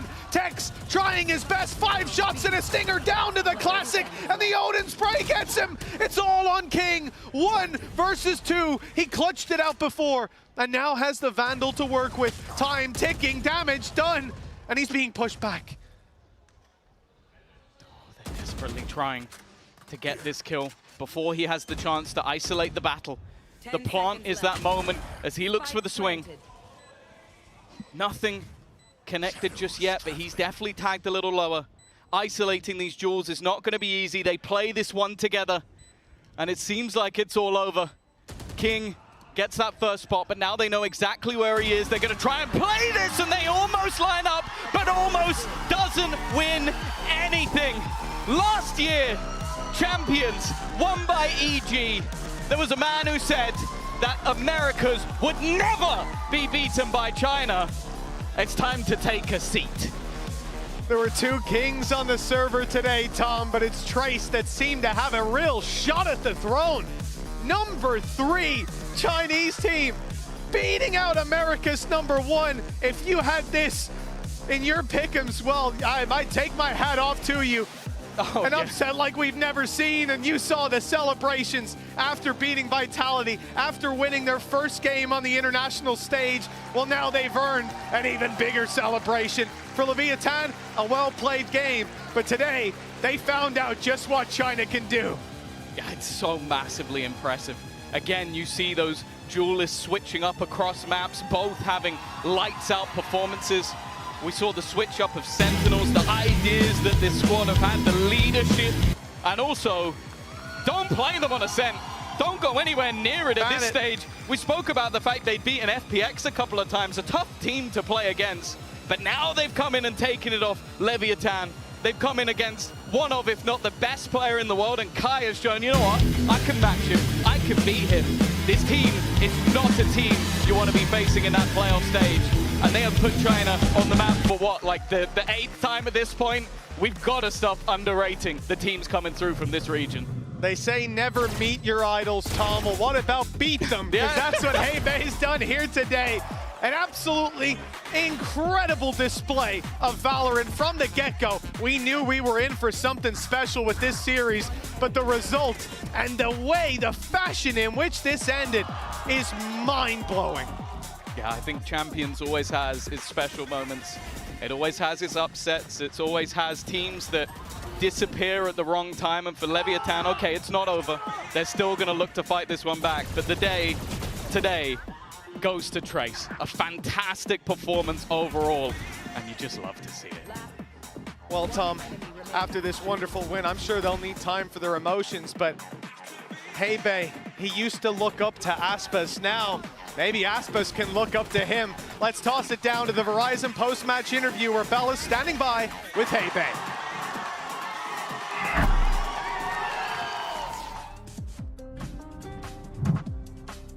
Hello everyone, it's Bella back with the post-match interviews, and I'm joined by Trace Esports' Heibei and our wonderful translator Echo. Kongshi Kongshi. Thank you. 네, 오늘 첫 승리를 가져가게 된 트레이스 e스포츠의 헤이베이 선수 인터뷰 만나보겠습니다. 이제 첫 챔피언스에서 중국 팀으로 처음으로 플레이오프를 진출하게 됐어요. 헤이베이 선수의 개인적으로 우상이라고 알려져 있는 아스파스 선수를 상대로 가져간 승리, 좀 소감이 남다를 것 같습니다. Congratulations again, Heibei. First champions, and you're the first Chinese team to make it to the playoffs. And I heard that your idol is Aspas, and you took that win from him today. So how sweet is that today? Tell me everything. 那这一次是你们第1次的全球冠军赛嘛，并且也是第1支进入到了淘汰赛的 CN 的队伍，并且你也说过你的偶像是 Aspas， 然后跟 Aspas 同台竞技，这场胜利对于你来说会不会更加甜蜜一些？首先我的偶像确实是阿斯帕斯，就是也喜欢他很久了，就是也没想到有一天能在这么大的舞台上能跟他一较高下吧，就也很开心，因为也算是击败了我的偶像嘛，但是他永远也是我的偶像。Okay, I have to say Icebox always be my idol, and I feel really amazing because I never imagined I can compete with him in such big stage. 이제 아스파스 선수는 항상 저의 우상이 되겠고, 근데 또 이런 큰 국제 대회에서 아스파스와 같이 경쟁을 하게 될 거라고 상상을 못했다고 합니다. 그리고 이제 차이나 리그 그냥 중국 지역 자체가 상하이 이후로 좀 다른 국제 팀들과 스크림을 하면서 엄청나게 성장을 많이 했다는 평가가 좀 잦은데 좀 동의하는지 한번 물어보도록 하겠습니다. You know, a lot of people are saying that the whole entire China League has been really stepping it up, and they improved after scrimming with other international teams in Shanghai. So do you agree? What's your reaction to that? 那其实现在有很多人说，在上海大师赛之后，CN 整体的实力是有一个很大的提升的。你认同这样的看法吗？首先我认同的，就是因为我们也打过很多比赛吧，就是比如 EDG 也好啊，其他队伍也好，也是出去，虽然是输了，但是比赛的经验还是比较重要的吧，然后就不断的进步，对。I definitely approve with your opinion, and I have to say, like, we have a lot of competition with no matter with the ADG or other teams, and I think this experience is pretty special for us. 이제 전적으로 동감하는 바고요. 아무래도 차이나 리그 안에서도 경쟁이 되게 치열하기 때문에 이런 국제 대회에서 얻어가는 경험치도 되게 도움이 많이 된다고 합니다. 그리고 다음 경기 EDG와 G2의 경기인데 좀 같은 리그 출신인 EDG에게 응원 한마디 들어보겠습니다. You know, EDG is playing G2 next, so any words to EDG? Words of encouragement? 下一场 EDG 马上就要跟 G2 打了，有没有什么话想要对 EDG 说，鼓励他们一下？首先我昨天在酒店的时候已经跟浩东刚好撞到了，然后我们都说我们明天一起晋级8强，祝他们好运，也加油好吧？加油！能做到的。加油 Okay, actually, I just met Haodong in our hotel in such coincidence yesterday, and we said, please, let's get into the playoffs together. Okay, we'll see. Yeah. Congratulations again. Thank you. 네. Thank you, thank you. 이제 아까 허동 선수를 호텔에서 만났는데 좀 이제 우리 같이 한번 진출해보자 이런 이야기를 했다고 하네요. 전 트레이스 e스포츠의 헤이베이 선수 인터뷰 만나봤고요. And don't go anywhere because we have G2 versus EDG coming up after the break. 恭喜恭喜！谢谢谢谢。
Welcome back to Daeyuk. That's 6 in Korean.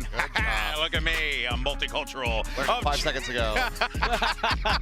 Welcome back, everyone, to Champions Seoul. It's time for our second match of the day. It's G2 Esports taking on Edwards Gaming, who look to become the second VCT China team to make it to the playoffs today. Of course, Golden Boy here alongside Paper Thin and Achilleos. And what the hell just happened? Look, it's insane. I mean, Trace, I had said before, like that, you know, them taking out Vitality, that could end up being one of the biggest upsets of the tournament. Yeah. It's been usurped immediately. That was an incredibly dominant performance. Well, they did it again. On the Ascent. Yeah. Coming out of that map 1, I said Feng really, absolutely, utterly destroyed Lev. If you spell that out all out, it spells fraud. Oh, you're calling it back. You're so proud of yourself with that. Set it up in the first act and we'll close it out in the third. You bum. Paper Thin, though, man.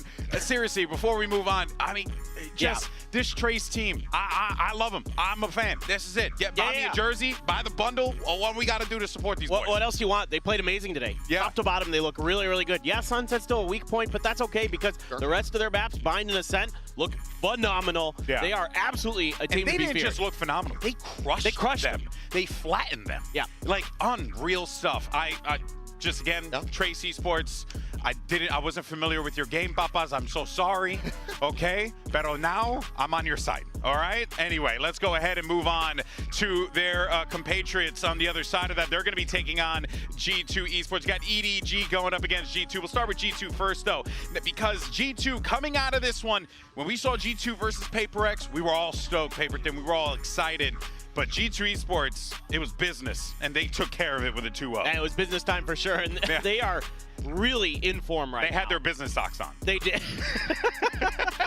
The suit, the tie. The whole kit caboodle. There you go. All right, I love you, man. I do too, man. No, I just, they're such a fundamentally strong team right now. They're so well prepared for all of their matches. They play off of each other very nicely. They come into all of their games with great ideas. Josh is a great coach. I mean, top to bottom, I am so impressed with G2 this year. Yeah, it really does feel like this G2 team, Seth, can, find those layers. And if they do it here at Champions, it could be dangerous. Oh, no, for sure. I mean, this is, I think, the squad to be feared because they just have such a solid read. Valen has been an incredible IGL since he started playing the game, basically. Yeah, pretty much. And yeah, this team is incredibly gifted. We saw in the, the bumper coming into today, a nice little pre-roll video. They're saying, yeah, we see your playstyle, EDG. Yeah. Our playstyle counters yours. Yeah, no, exactly. Well, we'll see how this plays out, though. But let's check in with the professor and get a lesson for today. It's Jonah P, standing by with Yinsu. I'm now standing by with one of the tournament favorites. It is Jonah P from G2. Now, I think the hype is real. You even have the doubters believing at this point that you guys can do this. So I wanted to ask you, what makes you guys so scary, so good? What is it that is setting you apart right now? The way I think about it is like no team wants to play us because of our playstyle. Everyone's very aggressive and we capitalize on that. So I think we have the best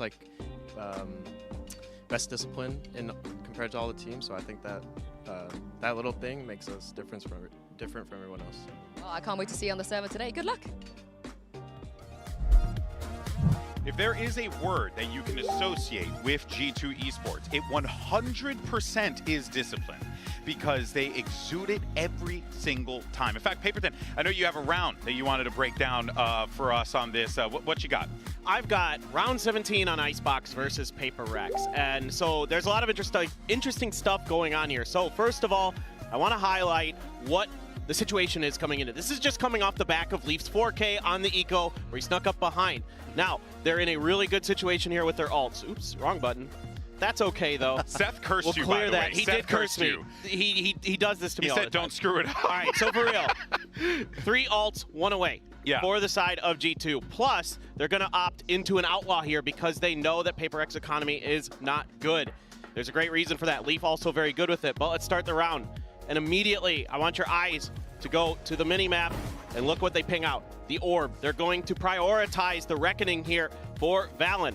Okay, that's the first ult in this equation. Then, they're going to wrap around. We're going to speed up a little bit here. And you're going to see, they're going to come from the back. Now, you've got the Outlaw, and you've got the util from the Sova to delay here to buy a little bit of extra time. Now, pause. There's going to be a wall that comes up. That's to kind of fake a little bit. Yeah. And they're going to anticipate Paper Rex's reaction. Paper Rex wants to not have happen what happened in the last round. Yeah, they don't want that backstab. They don't want that, so they're going to send some players down themselves. So let's take a look. And they're going to send, first up is going to be Forsaken, and he's going to come around the corner. They're ready for this. Gecko Util, boom, he's done. The Reckoning is already out, and it is going to spot something. He is stuck in the corner. They're going to use Gecko Utility as well. That's a kill for Icy. That is the Thrash online, one of those 3 ults I'm talking about. Yeah. And they knew coming into this as well that there was an ult for Mind Freak here, right? You have the, yep. You have the Viper's ult, and they are very ready for this. They have so many answers to this, whether it's Leaf getting a kill, he gets the lockdown. If you get the Harbor ult, that's a counter to the Viper's pit. You have the Thrash, that's a counter to the Viper's pit. You have everything you need here to clean out the rest of the round. From the start to the finish, they have this round read like a book. They have Paper Rex's number the whole way through. Yeah. Insane preparation. It's wild because, you know, it's not just the prep too, it's also their mid-rounding. They're so aware of everything. It's almost as if Valen just has everything in his head and he's thinking about everything in a 3D plane, Achilles. Like, the guy is he's like a walking GPS, it feels like at times. I think he does exactly that. I think he just goes into his mind palace and then he's able to just see through walls and everything like that and just download and just recollect things from team's previous series. It's been incredible performances from Valen as the IGL, but I mean, Leaf is also nothing to shake a stick at. And that is something that, Paperthin, you were talking about in that telestrator there, that the round prior was Leaf having massive impact here. And well, I mean, quite frankly, Leaf has massive impact all the time because he's just such, he always finds those openings, those gaps. He did it as a duelist and he does it as a Sentinel even better. He's so reliable. Yeah, he is. He's absolutely incredible. And when we think back to Shanghai, I think about him playing Breeze, those lurks that he was able to come up with. Yeah. It was insane how many multi-kill rounds Leaf was able to come away with. And when G2 were starting to kind of get ground down, slowing down their performances, is because we weren't seeing that same impact for Leaf because teams were starting to get a read on his tendencies. But he's looking very much reinvigorated here. Yeah, that's right. And let's not forget, this is not the first time that Leaf has come to a Champs event. It was actually here in 2021. His hair was quite long at that time. But thankfully, he found a pair of scissors and pop, pop, pop. He went right to work. What team was that? What team was he on? I believe that I'm not was... sure. Yeah. Are they? I don't know who they are. Well, yeah, are they around? I actually couldn't see because I'm blind. It was Cloud9. It was Cloud9. Okay. I couldn't tell. You I remember that team because of Zeta, but... okay. Yeah. Oh, that's right. Yeah. Zeta, we love you, buddy. But yeah, he has been here before, so he is no stranger to that stage. The guy has popped off time and time again. But let's go ahead now and turn our attention to the other side of the field. Let's talk about Chichu here, because he's going to be speaking about bouncing back after Master Shanghai, a massive event that for EDG's team's history in this Omen player moment. Hello， 大家好，我是 EDG 的基主。我觉得很不容易吧，因为我们变了阵，然后现在能打成这样，我觉得很不错吧。然后也是我们换阵过后的一些效果，我们也看到了。然后我们希望我们后续能做得更好，然后去突破吧。其实怎么说呢，我们现在其实在心态上面应该是没有负担的，因为毕竟我们也经历过5杠26这种东西过，我们的整体来说是每来多1分，其实对我们来说都是好的一个过程吧。所以说我们现在就是更加放得开了，因为毕竟已经更难的已经出现了，不可能我们还会打得比之前那个还烂。对，所以我们现在会放得更开。 Molly's all going to be used in conjunction on one another, and with the rifle aim in hand, it's the only thing that could steady the course. EDG got to put a stop to this. Eternity here still. Kang rattling the bars. 也很感谢观众对我们的喜爱吧，跟支持。我们也会去更加完善我们自我的一些技战术吧，然后去打出更好的比赛。因为我们经历了低谷，然后还能喜欢我们，我觉得大家都很不容易吧。我也希望我们整个 EDG 不会辜负你们的希望，然后也能不辜负整个 CN 瓦，去打得更好吧。我希望你们的加油会让我们的手感更加火热。 And after I had mentioned before, right, that Shanghai was a massive, like a hole in EDG's team history. A team that's only ever been on the up and up, but they experienced utter defeat in their homeland.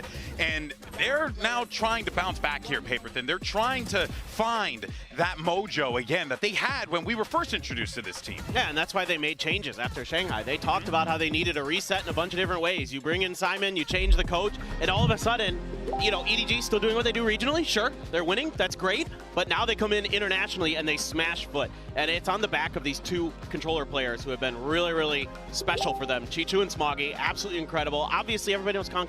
Yes. He's always nuts. He's a very, very good player, but it's some of the other players now that are starting to step up behind him and really start to take over these games to assist him in his role. Yeah, and is that like going to be the thing here? Because the thing was, everyone was talking about EDG and Foot was a bit of a muddy game. Yeah. Does EDG drag G2 into the mud with them? I think that this is going to be difficult. I think that EDG does have they certainly have the firepower to contend with everybody that's there on the other side of the stage. My biggest concern is going to be how does the IGLing look for them going up against Valen? Because you have somebody who's very recently been taking up that role and piloted the team to good success.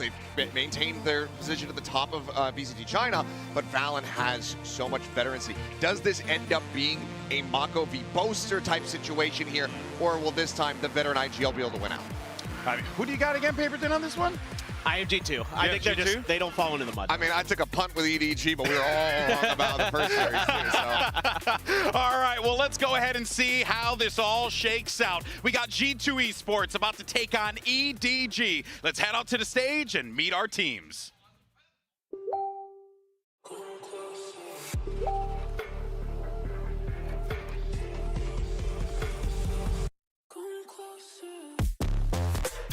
G2.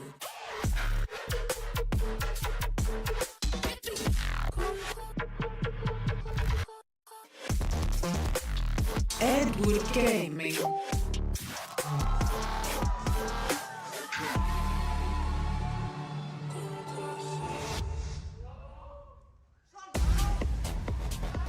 Can history repeat itself? Can a VCT China team defeat a VCT Americas team? We just saw Trace Esports do the unthinkable against Leviathan. The question on everyone's mind is, can Kong and EDG manage to pull one through and dethrone and take the G2 boys off their pedestal here? But we got our series layout as well. We do, and I think that this is going to be a little bit of an inverse compared to that Trace series. They said we don't really rely on hero plays, we don't rely on individuals, we rely on our teamwork. I feel like for EDG to come out on top of this one, it might have to come down to some of those hero plays for Kong to have these fantastic moments to break through the lines of G2. Yeah, you're just going to have to find a way to keep G2 off balance, to get them to start having their protocols fall apart. That's something that's been very, very difficult for most teams to do this year. G2 is a well-oiled machine. It's going to be getting through those structures, finding cracks in the defense that G2 has let very few teams through. Yeah, and that is going to be a challenge. I think it is quite fascinating though, right? Like,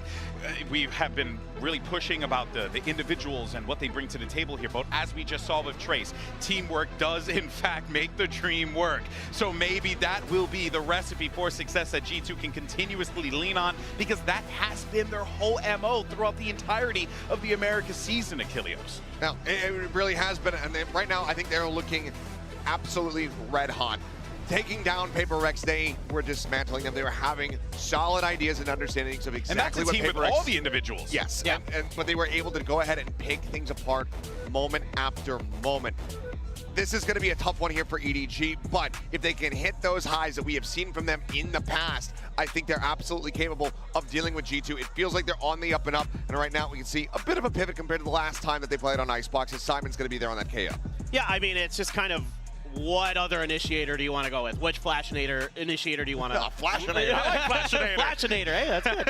I like it. Yeah, no. But, you know, Gecko or KO seems to be what most teams want to run with, and we already know what G2 does. The Harbor here, Valen's Harbor, really, really impactful. He's not just a fragger. He's so smart with the way he uses utility, the way he's going to set up those cascades and high tides to allow for their retake play. They're so patient. The one thing that makes G2 so difficult to go up against is they know when to fight and they know when not to. That is something that a lot of teams don't do well with. Well, let's see how this all plays out, and get ready for this one. We got your cast on standby. It's Sideshow and Brand's tragic hairline. That's just insanely out of pocket. An insane thing to write in the prompter. Imagine saying you have the tragic hairline of the two of us. What's going on there? Yeah, and I missed the memo. St. Patrick's Day was a few months ago. But we're going to get into the action soon enough. G2 versus EDG. And listen, there's a couple of things you can go into this match talking about. One of them, though, much more important, given the fact that we just witnessed a massive upset in the form of Trace beating Leviathan. And it's that spotlight. EDG is that powerhouse China #1 seed. They're used to that kind of attention being settled on them. They're used to all of that expectation as well, and the fact that they had that poor Shanghai performance and needed a return of it. But to be honest, at this point, they're losing steam, and the rest of China is catching up and maybe even beating them out in terms of overall placements. We'll have to see during this match. Yeah. If they can get a win here, that would certainly put the attention back on EDG as the team to lead this Chinese region forward. But you're right, they're doing it by committee at the moment, which is even more brilliant to watch. A map like Icebox to kick things off. Here's G2's playground. They are up.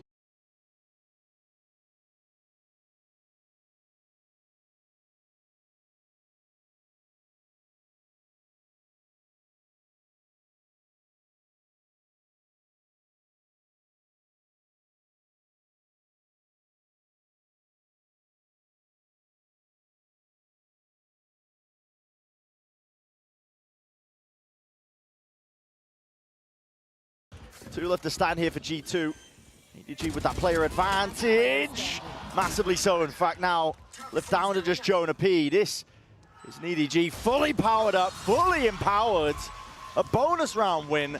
That's 3 in a round now. That's a fantastic beginning for EDG. They used very little utility there. Like I said, no shock molly combo to deny Alt Orb. They used the knife over towards pipes, but they also didn't use a nanoswarm to deny space. They're not using util on A already in round 3 because they've got the read that G2 are going to be sat back a little further. This time there was a bit of a brawler scrap on site, but you could just tell from the position that Trent used his drone. He had no clue that EDG were pushed up that far. He thought they were still sitting back waiting to exec.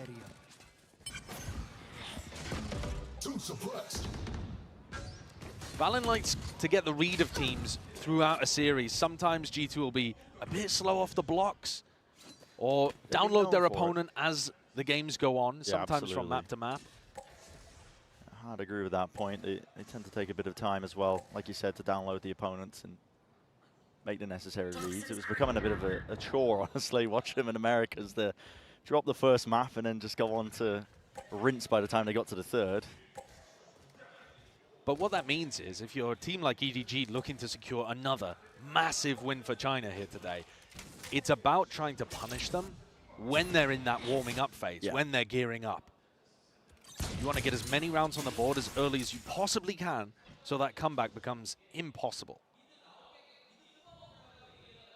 EDG's be ensuring to take this one slowly, steadily. Orb in front of them too, plenty of players close to ults. One of the benefits of getting off to the start, bit of snowball onto their own attack side as well. You have some big ults to utilize, which Simon's going to be letting loose and letting rip right now with a no command, at least to get a bit of safety down onto the site. Nobody wants to get this plant down. It will be defended.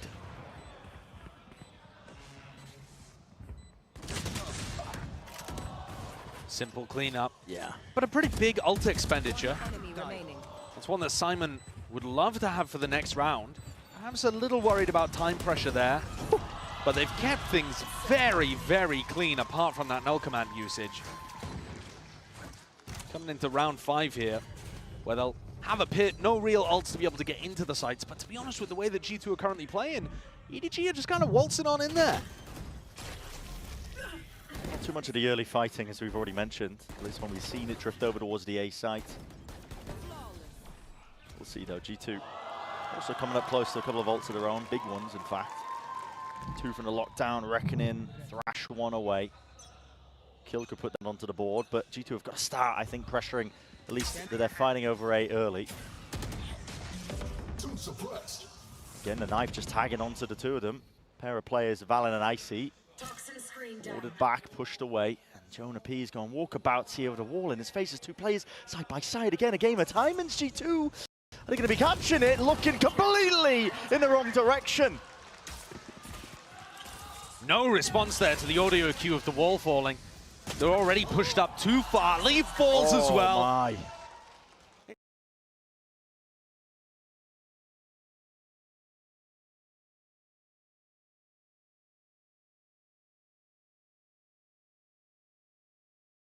Okay. Alcott making a bit of a fool there, making Icy dance and taking the pick.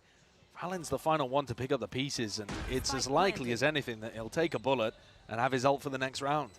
A 1v5 here, it's just not doable. No, it's impossible. Got to keep the rifle, but already spotted out, noted, and he's going to be swarmed. Won't be able to carry that one into the next. Another flawless one, 5 alive this time.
My heart, Josh. That strikes, especially when you don't see the...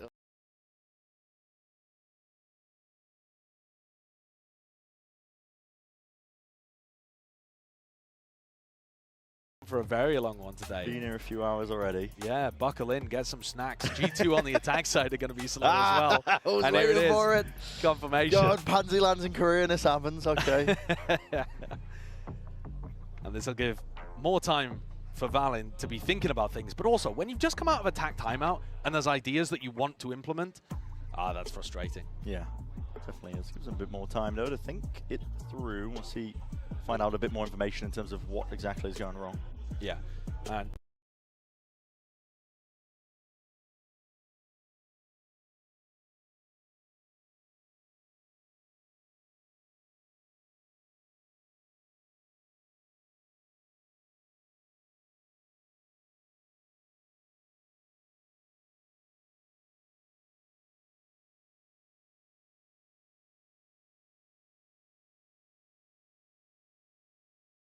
Couple of peaks here, but he's missed. Oh, no, not quite. It's nobody that's missed the timing here with a cove to evacuate. It's going to be safety in numbers. Backing all the way out of A. Almost expecting that reposition. choosing not to try to turn that into an all-out brawl like some teams might. There's that discipline of G2, dropping back in the 5v4. But with their weapons, still 3 players with Sheriffs, it's not yet a clear advantage. Just the first hurdle that's cleared. About 40 seconds. Look at all the space that Chichu got over towards B very early on. Dodge on those shots. Could have been bad for Simon. Mid to B setup here. Leaf doesn't have the weapon to try and push this one back here, so should be an open side, but also being committed, and I don't blame them with only 20 seconds. Could be the difference maker. Simon going to be sticking that, going for the plan as well. Thrash doesn't really clear too much as well, but a backstab, no way! Responded and adjusted. Icy just whips it around and rips the head clean off. Out of Reckoning, lockdown, all going to be combined. EDG just trying to stem the bleeding and stop this one before it gets out of hand. Players are weak. G2, they committed a hell of a lot into this round for them to try and lose it. Slide awareness, Smoggy already wrapping this one. Thrash connecting, that's entertainment. And there's still potentially that time on the board to make a go of things. Damage done though. As a casual reminder, and Simon still with that nade in his back pocket. Could play spoilers absolutely all of this one. It's already gone flying, and Trent is finished. Icy with a defuse, but that's been broken, and already I hear it. Time has just squandered. Gotten away from G2, but the kills. Not away from these EDG players. Edward today is gaming. G2 did a decent job of that, considering the amount of money that they had. I mean, that tuck into Nest, not cleared properly by EDG because they're contacting in, because they don't want to make it obvious what position on the map they are. There's going to be gaps. So G2 tried to exploit that. But at the end of the day, too little time and too much good post-plant utility. Double nanoswarms on the spike got broken by the shock, but they still had that fragment to work with. G2 get rifles back. Are they going to try something similar again where they go for a piece of aggression? I think doing the same thing on A would be silly, but you know, going for a mid push like this where they triple up does seem like a decent idea. They were threatening flanks like this constantly in their opener against Paper Rex. Using the drone now to take that space. Don't see the turret. It does give you access to flank most of the way. Instead, that one's just watching towards the flank because EDG want to go for this 5-player group up. Plant will go down here without too much, again, push back. This turret position's actually lovely. You look at the position of Jonapi's wall. If the turret was on the left here, it would get blocked off by the Viper wall. So it's broken. Alerts EDG now to the flank as well with its null command emanating out. Valendo catches the kill onto Kang. Wasn't expecting that one. Looking into the wrong direction. But the first kill does not necessarily mean a round win. Gonna do the rest of the work past that point. Dizzy to clear this one. G2 blinded. Oh, still lands the shot before the eventual trade. And holding it tooth and nail in through the back, but G2 finally with those guns in hands put a round on the board. It's the same flank play that ends up working out for them. It's been a staple of the G2 defensive playbook. They bring it out, and despite the turret realizing that they're out there, they get the round done. Mostly thanks to Valen and what he was able to do to control the post-plant aggression. You watch him take down Kang there, and that's an absolutely vital one. In those kind of spots, the Jet's always going to look to try to get aggressive and open up some space on the other side of the map. So the first attempt to stop the bleed in there from G2. Now they're going to start to get ults online as well, but I'm sure EDG are thinking up a response. Yeah, that's despite the fact as well that Valen Icy, they ended up using it into that half by round 6 to no avail. They're almost halfway to him again. It's very true. Those kills and the diffusers stacking up. This looks a lot like the same setup as when they pushed Valen into Nest. I think when you push up deep like this and then you get a recon die, you can be pretty certain that EDG are not just going to contact back in. And they're just full running, full sprinting. Simon with a tap as well. Trent too far away for the Hunter's Fury. Yeah. But he might get it on the next tap. On Walkabout Sleep has got to put a stop to that one. He will. Alternating the movement, making sure that he stays frosty.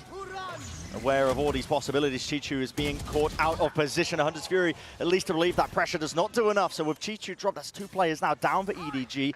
Plan going to be committed. Simon gets it, but that's going to be a tag onto him as well. Lit up, and already players fall one after another. G2 racking them up. That's 5 alive for a flawless round to get that second round just underneath them. You see what a difference it makes when G2 anticipate what the round looks like from EDG, what nobody is calling. They had the protocol to flush out both of those lurkers through mid. Great discipline to even think of the second player in that spot. And the fact that they'd pushed out on A, got the recon deep as well, gave them enough peace of mind to know it was a full B hit. They weren't worrying about which direction things were going. The things that were working for EDG early on were when they were quiet and contacting, making it very difficult for G2 to read it. And G2 were playing more passively. Yeah. At the moment, this seems like a very good adjustment that came out of the tactical timeout. So EDG are going to try to make one of their own. See what Muggle can do. And Haldong, of course, got a lot of experience IGL in this team before in the past. Yeah, it's an interesting note. I mean, we didn't really talk about it too much when we were covering the EDG game recently, but sometimes a shift up is what you need, honestly, because this EDG team, they felt just, I don't know, knocked down, unable to really get back up, I think, as well after that series of losses to Shanghai. But they make a series of moves, switch it up. How long in the assistant coach seat? Fresh perspective, I think, especially from a former player, maybe exactly what the team needed. Yeah, I think I would phrase it as that they had hit their ceiling. They were still performing very well in China, but they'd had one breakout event last year at Tokyo, and they weren't able to replicate that. They weren't able to go further than that. And so at that point, you got to take a risk. It might make you worse, benching Haodong and bringing in Simon and making all of these changes. But if it doesn't, perhaps it's the thing that's going to crack you through that ceiling and bring home a big result for a fan base that is extremely hungry for it.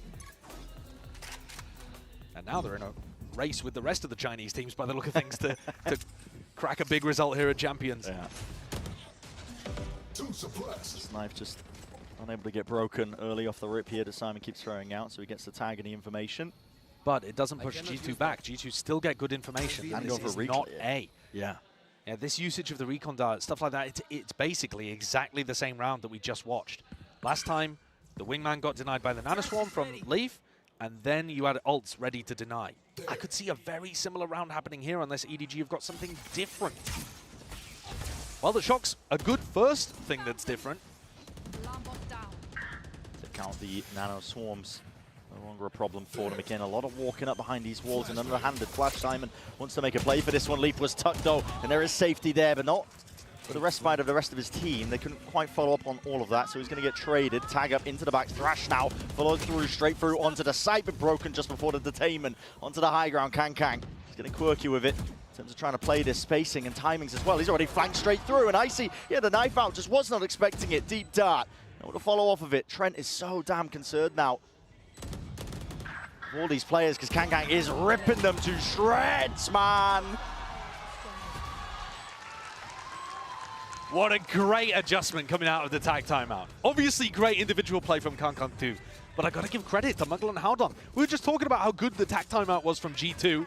EDG hit the panic button and immediately come out with a round that looks exactly the same to the one they just ran, except they flash, they push deep, they trade out Leaf, who had the lockdown, and then they have all of that position for Kang to go nuts in the post plan.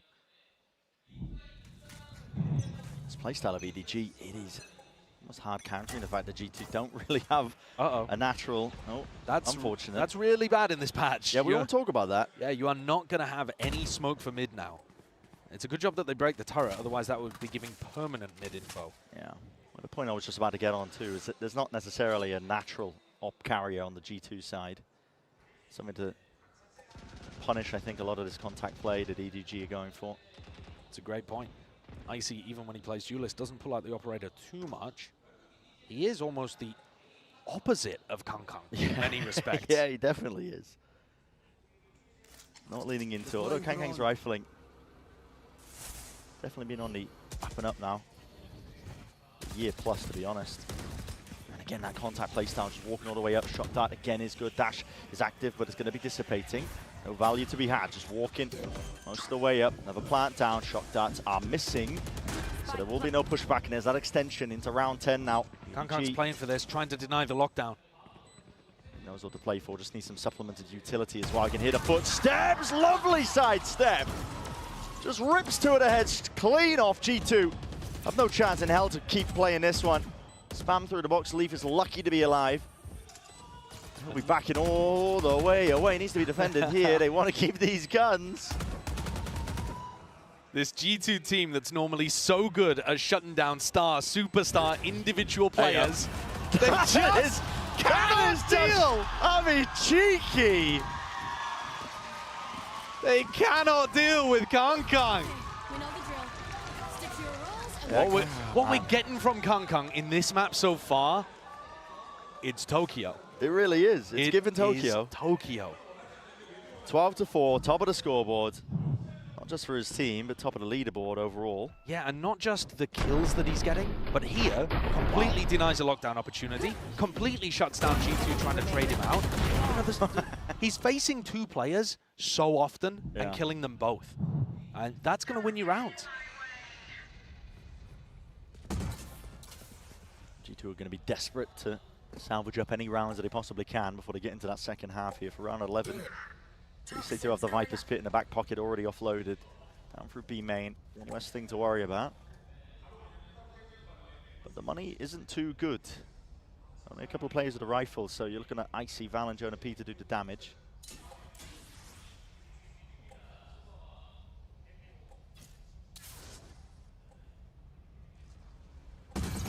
Drone, get the tag and a break. Yeah, Simon backs off as Chishu goes forwards. They're hoping that they don't read there was a second player there. And it's just barely held. Jiggle peaked as well. Chichu almost lucky to be alive. There was a couple of players that quickly were looking to try and put a stop to this one. Trent plugs up the gap in through mid. A is extraordinarily open, but if they commit to the B split, Jonah P could win the round still. Allen's dropped. I think that's through the window. Leaf has got a lot to do into this spot as well, but just with the Stinger in hand, close quarter combat, even with him being set up for it, the pit's still up and active, walking around. Icy, he does drop Kang Kang. With the Dizzy broken as well, he knows that there's even more where that come from, and Jonah P's worked his magic! Right from behind, just not expecting that. Level of awareness that went missing there for EDG into this round, and it leaves it to Chichu. One player running and gunning, but time is against him with only 12 seconds to do it all. Him versus Jonah P. The timing should be granted. You need to hit a miracle shot, but Jonah P won't even give him the chance.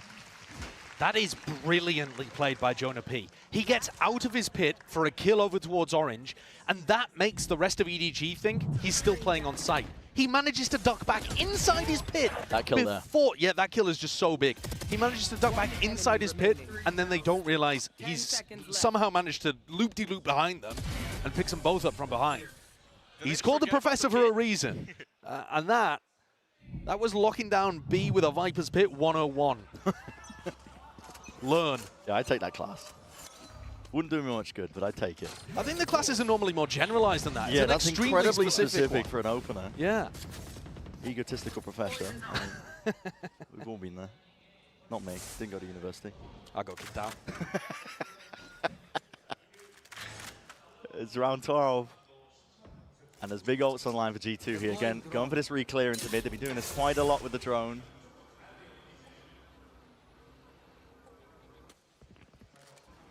Gives them peace of mind in that direction as well. They've got to get a good read, at least, that it's going to be leaning over towards the A side. Now, they do have, again, the ult for the retake. Yeah, and they're going to try to... Leaf dropped. Oh, that's huge. No lockdown now available, and Simon, if he pops ult, can deny the Reckoning.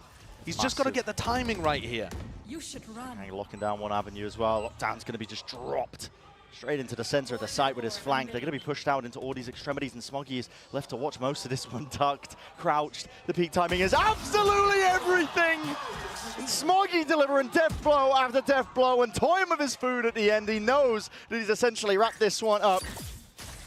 Running around him, not giving Jonah P any easy access.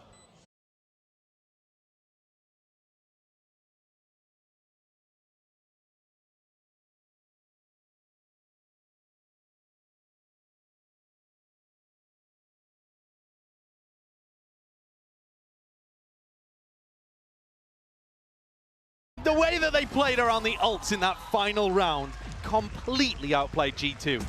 And then you think back to previous rounds where Kang Kang is pushing deep onto screens to deny lockdown. They've just... What a world. Yeah. G2 have got some time to fight back, but they need a pistol here for it to seem even remotely doable. That's the trouble, is their attack side does look good, but as you mentioned, you need a pistol round to even just get the buffer room to breathe, because EDG win this one, you're looking at 11 on the board, and at that point, it's just, I mean, it takes anything. A swift breeze can potentially take you over the finish line. This is where nobody absolutely shines. If there was a lurker over on A, he's dead right now. I mean, the risks that he's taken, he's a very feast or famine player. We do love our nobody. But nobody over on the A side. It was just guaranteed to his team as the IGL that this is a B hit. They should be able to completely box G2 in here. They're going to go for a refine, a reclear. It's just a contact swing. Straight up, taking the fights as well. This one could get dangerous, and Dire still winning it potentially out as well. Kang Kang needs some help here over the shoulder as well. Reinforcements have to arrive. He needs some defense, but still, yeah, Chichu is right there alongside him. How could I doubt? The 10th round, a pistol round. EDG. Oh yeah, they've heard all about the upsets. Looking great there on the pistol. They got the read perfectly that it was on B. Is it a risk to go for a re-clear like this when you know that they're 5-stacked in B main? Absolutely. I mean, you're opting into a numbers disadvantaged team fight, and yet they still come out on top. They had that element of surprise, dodged the utility beautifully, and their players are popping. I mean, just take a look at the scoreboard here. I've been bigging up Kang Kang. Smoggy was amazing in the game against Foot. Chichu's at the top of the scoreboard. Everything is working right now for EDG. Right here. It would be unfathomable that they dropped this map from this point. It really would. And that's without taking anything away from how good G2 have looked here. It's just, it looks like EDG's day here on Icebox. Right there. The read and more firepower hitting. Weapon in the hands of Smoggy. He's going to be hearing all this noise. Bullet sent flying. Straight into the back here. No punish though. Almost catching onto Smoggy. He's going to get overwhelmed. Surely will fall. Drop the gun into the laps of G2, including this plant. Time might get against him as well. It's long rotates on a map like Icebox. Tucked up position as well from Trent and Valen. Looks like Valen's trying to bait for Trent. It gets tricky at this point. It gets real tricky. They can be moving in and out as well. They're in the walls, man. They're in the walls, and it's all about collecting the kills when they're at least propped up, and opportunities are presented to you. Kang, not to be denied. It was looking tricky. You can see the health on a few of the players just to the right, especially when they get that plant down. I start to get a little bit worried, but all contained, all maintained in the end. They are in control of the map. Updraft dashing into No, I respect that. That's ridiculous from Kang. That's ballsy.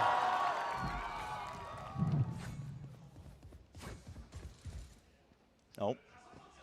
Time has paused. Yeah. You know what that means? Oh, it's a timeout this time. Tag timeout from G2. When you call tag timeouts after only the pistol and the follow-up, yeah, I'm worried. Yeah. Because what kind of input can you really get from your coaching staff here that you didn't get during the halftime anyway? I understand that EDG are up to 11. Maybe you just want to run through the bonus, figure out what's going on. Maybe overall things are off. Comms, somebody's freezing up on stage, someone's not playing as you would expect them to. But that's the final timeout that G2 have access to. They're 8 rounds behind, and EDG are 2 away from closing things out. Sorry, no more adjustments. I mean, I think Josh might have a chance to talk to his team in just a couple of rounds' time, to be honest. Definitely face to face. At least the turnaround mentalities. But maybe just throwing out a set strat, an idea, anything to counteract this momentum that EDG have right now. And I mean, they're going to be going into it with bonus round weaponry. A couple of the players didn't invest. They might be able to buy for the next. I mean, Kang might even just be choosing to make sure he can save up for an operator.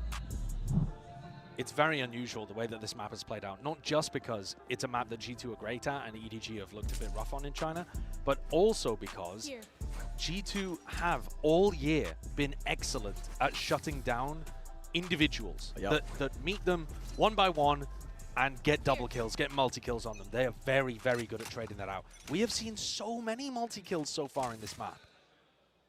Huge ones, massive impact. And this looks like a scrap on B. In their face. Try and get your way past this one here with a Dizzy, getting that acknowledgement.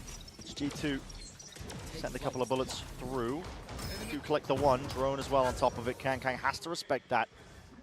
So we will back away, Chi-Chu. Free exploration, underhand with the flash as well. Right from behind, that is sublime, man. EDG just cooking in the moment, and they brought it to that 3 versus 3. Simon up close, onto the corner. We'll have to give that one up. Backs himself away here, but they know that G2's there. They want to refight it as well. These timings they're taking almost to perfection once more. Bring a stop to anything that G2 are trying to go for here. 50 seconds left into the round. Could call for the pause, but your Viper's down and out.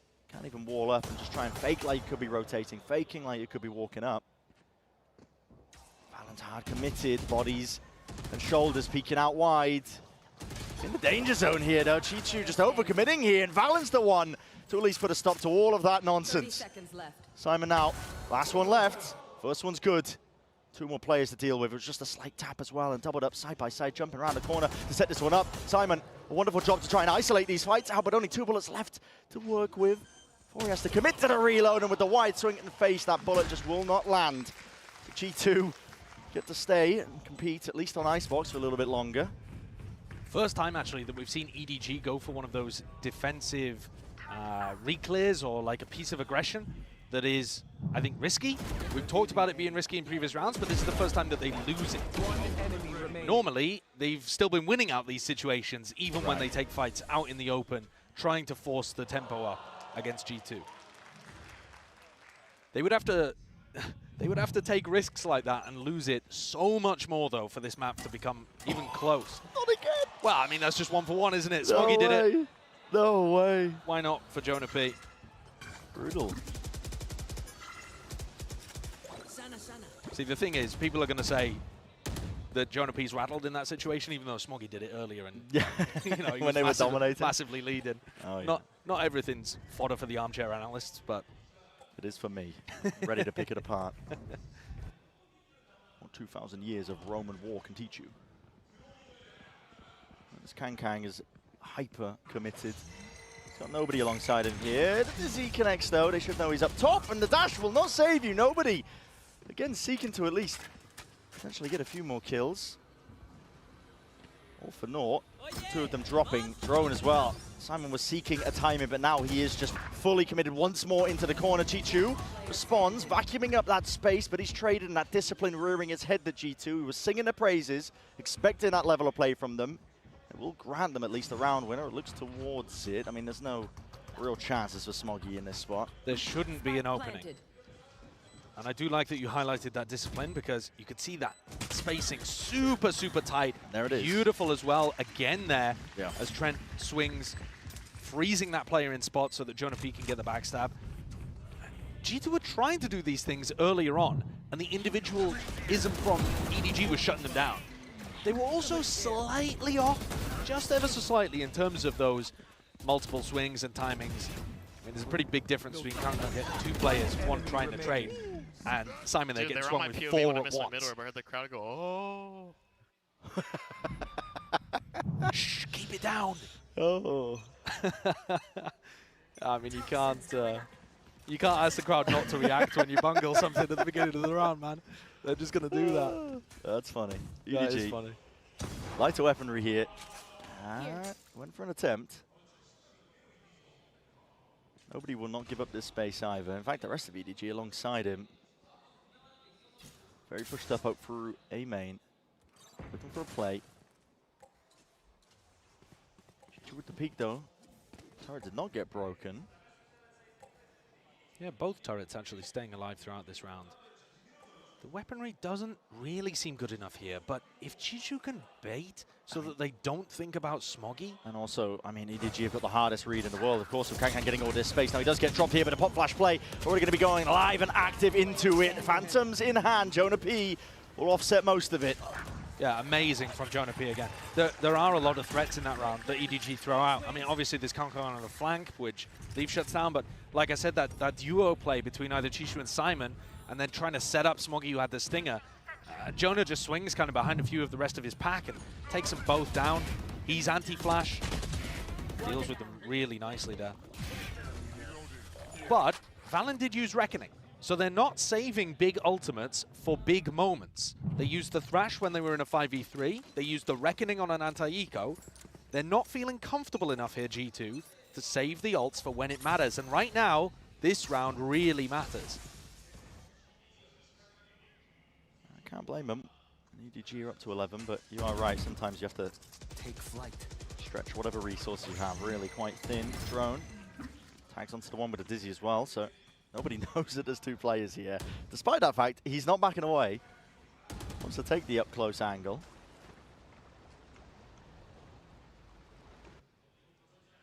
These are the kind of moments where it worries me that nobody is playing aggressively like this, because again, you're 5 rounds up, you actually don't need to take these kind of risks. But maybe a risk like this will end up putting them over the line. Just a feed waiting to happen, Trent.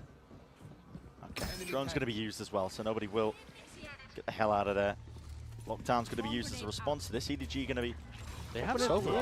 Yeah, there's a Sovereign to break this one, so... to break that fast as well. Plant down from Icy with the wingman dropped, so at least getting themselves into the post plant. They've got plenty more util where that came from as well. Look at Jonah P out here on B, by the way. He's going to be trying to wrap this one while nobody's way ahead of the rest of his team as well. So with him drop, first kill advantage gone away. And honestly, the fight might just be over before Jonah P even gets into the fray. Icy. 3 on the board, there's 2 plays left to stand. You know the maths. Adds up to potentially an ace, but not anymore. Jonah P. My ultimate is ready. Finally strikes right from behind there, so all the timing's taken. And Icy's just running his body in. Bait on the end of a stick. Jonah P got up to the Viper's Pit, and Icy's not too far away from Thrash now as well after he popped off in that round. He's only 1 away. So after my criticism of how G2 were using their ults, they've actually just managed to win an incredibly crucial round, fairly dry, to get the ult cycle working again. And as much as we were talking about, EDG massively in the lead, weird play this round. EDG are going to take attack timeout, and you hear Trent already calling it out there. He's expecting something unusual. Something that's going to knock G2 off their game to push them over the edge. I could absolutely see that. I mean, Kangkang also has Blade Storm. Yeah. If there was going to be any round where Kangkang's going to dig a tunnel and pop up behind you or something, some kind of weird thing that Haodong's cooked up. Yep, It certainly. would be this one. Yeah, but what I was going to say was G2 are actually starting to make this look reasonable. The gap's down to 4. They've just won 4 in a row. And we're starting to see Valen really heat up with his attack side call and getting a nice read on what's happening in the game. So, how many rounds do G2 need before you start to become a bit of a believer? Only one more rifle round. One more rifle round? Yeah, so if they absolutely. Win this, if they win this and win the next rifle round, it's 11-9.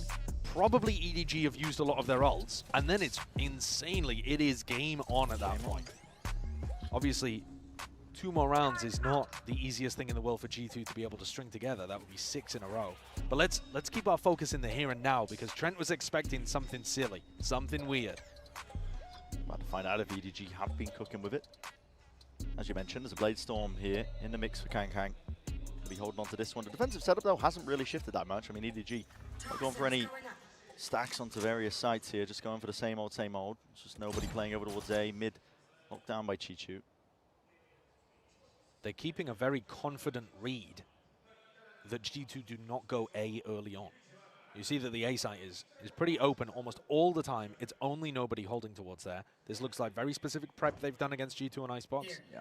And thus far it's been all right, but G2 have done great with the space that they've taken on A. They're so patient here, G2, waiting for that aggression, but EDG also matching them bar for bar with the patience. Yeah, right down to that minute mark. And through mid, Chichu wants to take the peak. Wide committal, no heads to be popped. You can't allow the time to run too low here if you're Valen, because nobody has that Hunter's Fury. Seeing that pressure as well, might be calling for a few bodies moving over towards them. Not too much shift though occurring. In fact, EDG are kind of scattered to the wind right now. In fact, making the rotations over towards A. And here's the danger zone that you were talking about right now, Josh. Nobody. I think play off site here, play for your ult. Yeah, but he's not intending to do that one. I see what the plans. Already 7 forwards need to be defended. It's not. And already broken. Nobody in Chichu. They strike from the sides to pin to play. Double pronged in the approach. And guess what? It's worked out fully in the favor. The flash repeat again in the refight here with the rifles. They're going to try and sail their way through this course, but already it's tumultuous indeed. Time running them down, and a thrifty win to get EDG up to that 12. G2 were ready for it. G2 knew it was coming, and yet they still could not stop it. Ran perfectly into that read. EDG had 4 players rotating over to the A side, only Kangkang on the other side of the map, before the plant was even anywhere near ready to go down. The patience from G2 ended up being their worst enemy there. Time was not on their side. And now, whereas it looked like those 4 in a row were going to set a comeback on the path for G2, suddenly EDG won away. As I said earlier as well, it's the case when you get up to that 11th, you know, all it takes is one thrifty and a swift breeze to knock you over the finish line here for EDG, because just now under pressure. It's on the shoulders of G2 right now. Once more, playing it slow initially here, but now waiting it out and taking a main control. They have ults to use and expend, but EDG are ready for this one. There's a knife held into the hand as well with the drone, and to the Thrash is going to be cancelled almost immediately. And nobody, he's right in their faces, a flash and an overhead. Simon is swinging wildly into them and still returns with 2. Just before that trade comes up, with 2 left to stand from G2 themselves. Dizzy, drone, I believe, spotting both. And this is a disaster for G2 here. Individual is going to have to bail them out of this spot. 50 seconds, you can afford to slow it all the way down to a crawl if you want to, but couldn't have asked for a better beginning to the round here for EDG. No, they're looking good for it. Nobody tucking himself into Generator. Is this a spot that G2 can even afford to clear? This setup looks nice from Nobody in Chichu. It's a crossfire. Dart though, that's not broken. Trent though, he's going to be dropped and damage done straight through the wall. Wingman broken once more. Icy. Decay down, a tap, forcing them forwards into the fight as well. Needs to try and isolate some of these fights. Done so, 1v1, all to survive, Icy! It's only gone and done it! It's survival! That's what that means for G2. My God, did it take everything from them. EDG's setup looked really solid on site there. They've been breaking these wingmans very consistently when they've been coming into A. Thrash was irretrievable. Didn't make a difference in the round at all, and yet IC didn't need it. Great kills towards the end, and fantastic fake plants for him to be able to get up into a position to win that. You can't argue with that. Leaf is picking up an attack side op to try to make something happen. 4 chances remain for EDG to close. Kang himself wants to go with things. Dash was activated off the back of that util. It's going to be fading away though. Still an aggressive off angle that he's committed to. And Chichu going re-exploring into mid. He hasn't been punished for these peeks onto the turret up until now. Did he get a spot to know that Leaf is playing with an attack side op as well? No idea. Nobody looks like he wants to take another swing at this. They still have the turret up for mid information, but they're so hungry for it. Yeah. Difficulties here for ED, or for G2 I should say, is don't want to be running into the same problems that opened you up for the thrifty loss earlier. Absolutely. EDG up to 12, with time becoming an issue once more potentially. Thrown up and over. The nice is dodged, only tagging onto the one as well. Might be a bit of that false information. Oh, underhanded Simon. Is eager for the scrap. Does come up with the one. Is he going to be into his face as well? Plenty of targets up and over. Jonah P just did not know which way to adjust. And this is it, surely. The impetus to take away this map. Nanoswarm's at your feet, Detted, ready and waiting. Trent is spotted, taken out, swinging wide. Simon denied, but not enough to deny Icy that one. Still 13-8 for the finish. EDG, they get it over that finish line, and Icebox is theirs. An incredible map to open things up in this series. EDG want the win. They've taken a massive scalp there by taking Icebox away, and it's their brand new player Simon that closes things out. Phenomenal stuff from EDG all throughout the map as well. Absolutely deserved. And now it's shaky ground and territory as we look forwards to Haven. Map 2 for G2.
From dusk till dawn, I'm a loose sleep. I ain't trying to live broke like you be. I've been coming for the bag, I do me. Will I get paid? Absolutely. Cause you better knew a boss like take off. I ain't left all bad and bougie. Heard them talk, they barely know me.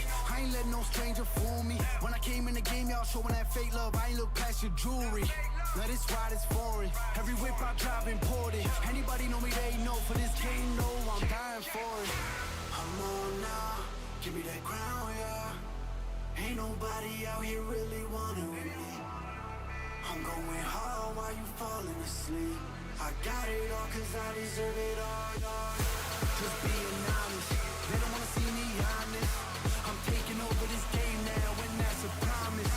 Stay out of pocket, they don't wanna believe I got it. Give me that crown now cause I'm the king, call me your highness.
It's a great day to be a fan of VCTC, and I'm now joined by the head coach of EDG, Muggle, and Luna here to do some translations as well. Now, I've heard a lot of discourse that looking at EDG this time around is giving the same feeling as you guys back in Masters Tokyo. And of course, at Shanghai, you guys underperformed a little bit. So how did you guys manage to turn things around and look this good in the space of time that you guys have had? 很多人都说觉得这一次的 EDG 有一些回到东京大师赛的那个感觉了。那在上海大师赛可能表现并没有那么的达到预期，但是现在你们表现得这么的好，是做了哪些调整呢？进行了一些记忆阻断练习吧，就是忘掉有某一些我们后面可能学习的太杂七杂八的东西，然后回归这个游戏最本身的玩法。 I think we're trying to forget that kind of things really like make us be chaotic. Just go back to the pure game. Oh, thank you very much, Luna. Thank you very much, Muggle. Best of luck on map 2. Welcome back, everyone, and guys, it's happening! Oh no! Listen here, as the host of VCT Americas, let me just say for a minute, today is a dark day in our history. But hey, we're not out of the woods yet, right? I'm not selling out my boys in G2 quite yet here, but we got to talk about EDG because obviously not only did they win, they dominated, they looked great, they had their number, they shut them down round after round. I mean, Paperton, this was clinical from them. No, I'm very, very impressed here with the game plan from EDG in that they get to the post plants, and what would normally happen with Paper X, they're sitting way back. Like, their furthest like forward player on A site is on A nest, and then they're like dice and then on the back. Yeah. They're getting ahead of that. They're pushing screens. They're trying to contest G2 when they're trying to cut in towards the site, and they're cutting players down on the way through, and that's what started to snowball their success. Snowball these rounds, and then when they'd get a little bit spicier, when they'd start to get the mud flowing, is when they get a few of those opening kills, and then they'd start pushing. Join me in the mud. Right. No, but I will say, though, what Coach Muckle said, I mean, they played beautifully. That wasn't money at all. I actually quite enjoyed everything that I was seeing from the Machilios. Yeah, I mean, there was a couple scary moments where there was a run back happening, but I want to highlight Kong and Smoggy because from the outset to be able to get that 9-3 half to start things off, it was widely on the backs of these two players with some really excellent setups from the likes of Simon as well, whose util usage was very much on point. But Kong and Smoggy, they were doing the heavy fragging in that first half. They got them that advantage, which then made it a little bit easier to close things out on the defending side. G2 trying to make it happen. It looked like we were going to be going into an OT for a little bit there, but ultimately EDG were able to put their foot down, and this is a fantastic way for them to kick off this series as, you know, again, G2's map pick. Yeah, 100%, man. What a way to start off for them. And something we do got to note real fast is, you know, a big win condition for this G2 lineup has been Leaf for a very long time. And what he brings to the table on the lurks and how he plays around the map effectively, he was utterly shut down. He had little impact, which, I mean, that seems like a key to victory for them here. I mean, I kind of talked about it, you know, what we were seeing from them over at Shanghai when G2 were having their struggles, when they were dropping games. It's when Leaf wasn't able to find that impact. But similarly, we saw some struggles from the likes of Trent, who's normally very much on point when it comes down to those Sova Dart lineups, but we saw a couple of them trying to interrupt those plants in that first half, going wide, not really landing on the mark whatsoever. So things like that need to be tightened up. However, as we have seen from G2 over in Shanghai, drop a map, get the download complete, come back in and dominate the series. That's still very possible here. Yeah, very true, very true. All right, well, let's go ahead and cool down on the existential dread of being America's fan for a second here and just look at some bingo. We got some stuff to fill out here. So we got Icy gets first kill. Congratulations, Icy. You are very good at the game. And then we have Valen 3K. Ay, también. And then we get a tech pause. So, you know, just make fun of ourselves sometime.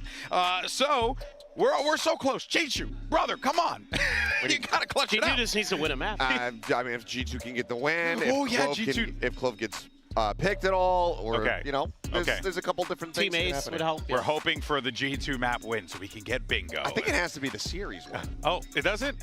We'll otherwise fudge the numbers. we would have put in the EDG win. Oh, that's just too much time. In any case, let's go ahead and hear what Josh RT has to say as we get ready for map 2. I'm standing by with G2's head coach Josh Artie ahead of map 2. Now, we're going to Haven, and Haven is not really a map that we've seen you guys play a lot of in official. So without leaking anything, what can we expect from you guys? I think we're gonna have a much better performance this time around. I mean, we just experienced some tech issues in the first game, but given moving past that, you're gonna see a new Haven coming up. I think it'll surprise them a little bit, and we'll bring it to map 3. Thank you very much. We love new stuff. Good luck. Okay, a new Haven. Brother, I'm in. Okay. You know, sell me. Yeah, I mean, I don't think that's too shocking. This has been a very middling map for them overall. They've only played it twice and have a 50% win rate here in 2024 on that map. So doing something new, I don't think is going to be the biggest surprise.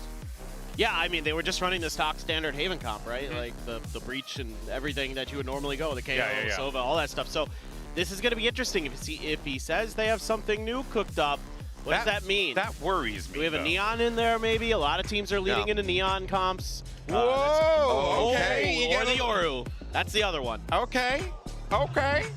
And Kong, of course, going to be playing that Neon, so look for him to get real big impact with that. Yeah, I mean, but this puts a lot more weight on Icy's shoulders as that Yoru, as that solo duelist here needs to be really smart about his timings, because we've seen so many teams struggle with just solo entry Yoru, whereas the Neon, that's something that can go in and very much take over games. Yeah, but this is a comp that Fnatic runs very, very well on this map, or very similar at least with the Yoru, so they've definitely got some good ideas to base it off of. You've got the Viper in there now as well, so you can use those walls to kind of obscure what you're trying to do with the Yoru a little bit better and things like that. So I'm really curious to see how this is going to work for G2. They've had some time to cook. This could be pretty spicy. Yeah, there's a lot of confidence going into this one, right? If you're G2, you put all your eggs into this basket, and it better pay off. Can they force a map 3? Let's send it back over to your casters, Bren and Sideshow. Thank you very much, guys. Yeah, it's a lot resting on the shoulders of these G2 players that this Gambit, and I'm sure that they put time into, at least with this composition on Haven, but the fact that it needs to pay off here, because you've already started a map down. It's unorthodox for sure. And EDG's actually looking really competent on this map. I liked what I was seeing from them. Hard agree. EDG are going into the defense side here of Haven with a chance for another big win for China. Their flood defense on this map is beautiful to watch. They also fight super hard over A lobby, so whoever's job it is to try to lurk down behind that Viper wall, good luck to you, buddy. Yeah. It's a gate crash, though. Just dropped down, so I see feigning and faking that they're going for this A pressure. It's going to keep most of these EDG players at least tethered to the spot. Actually, both teams faking here because EDG were making it look like it was only nobody playing A when suddenly there's 4 players over in that side of the map. Both teams trying to obfuscate their intent here. The Nana Swarm dropped down! Hot feet there for Leaf. Unable to really rest the steady hands there for the kill onto Chichu, but catching this in theory and at least in practice too. Trent does get that kill. So Kang down. It's a 4 versus 4. Spike planted for G2. Going for that re-exploration in through Garage. Chichu, 40 health will be dropped. He's looking to put the squeeze of the rest of his team onto these players here. Icy still comes up with 1 just before the trade, but they're missing these timings onto one another. And now just 2 against the 3. G2 have got to try and hold this one back here. Util in the back pocket. Simon's got that fault line. It's going to be let loose along with the paranoia in through the back. Valen could not stand a chance against it. And you know where the last is. Jonah P is no more. Another pistol round here for EDG. We were highlighting the ideas that they had coming into this map. They look well drilled on Haven. That's why it's that scary, tumultuous territory here for G2. It's a map that they haven't looked too hard at. You know, they've had to experiment. They've had to run different compositions, at least here and now. But for EDG, you're going to start to see a lot more of that, I think. You know as well that Jonah P uses his orb to place that over towards spawn and make the retake very difficult. Where did EDG come from? From the flank, from Garage. Only Chishu, the only player coming from spawn. All of the others went on the flank. EDG know how to play against this composition. You can tell right from the pistol round that they're comfortable playing against Viper comps.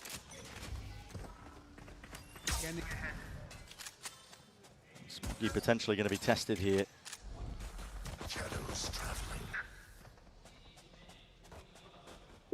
It's just G2 feigning like they are. They want to grab an orb, see if they can pull a few players out of position, maybe get a kill. Meanwhile, full lobby control.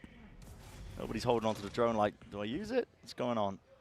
Playing aggressively like this is really, really strong against this Viper wall. It's aggressive, It can be punished in other ways. Just bonkers, though. I mean, going for the flash reclear. Wow. And the crossfire's already been set up, and it's a gun given away, but Leaf's got his back wide open, so Simon will happily take that time in against him. Aftershock is good too, in through the back. Icy trying to TP and make a play happen, but it's a second one now accrued up here for EDG. Not too much damage and danger into it. It still keeps 3 of these players intact. With at least a few of the guns. They're doing fine, though. There was 2 players that didn't even buy into that round, so they kept all 3 pieces of weaponry. They're doing fine. EDG's bonus is going to be very potent. And we've yet to really see G2 a good opportunity to get in. That goes there. It is going to be tough for Icy to get into position. Paperthin made the comparison to Fnatic's composition. But Fnatic's comp, the Yoru makes space for an ISO. That doesn't exist here. Someone else on G2 has got to step up. Probably Valen going in and trading these out.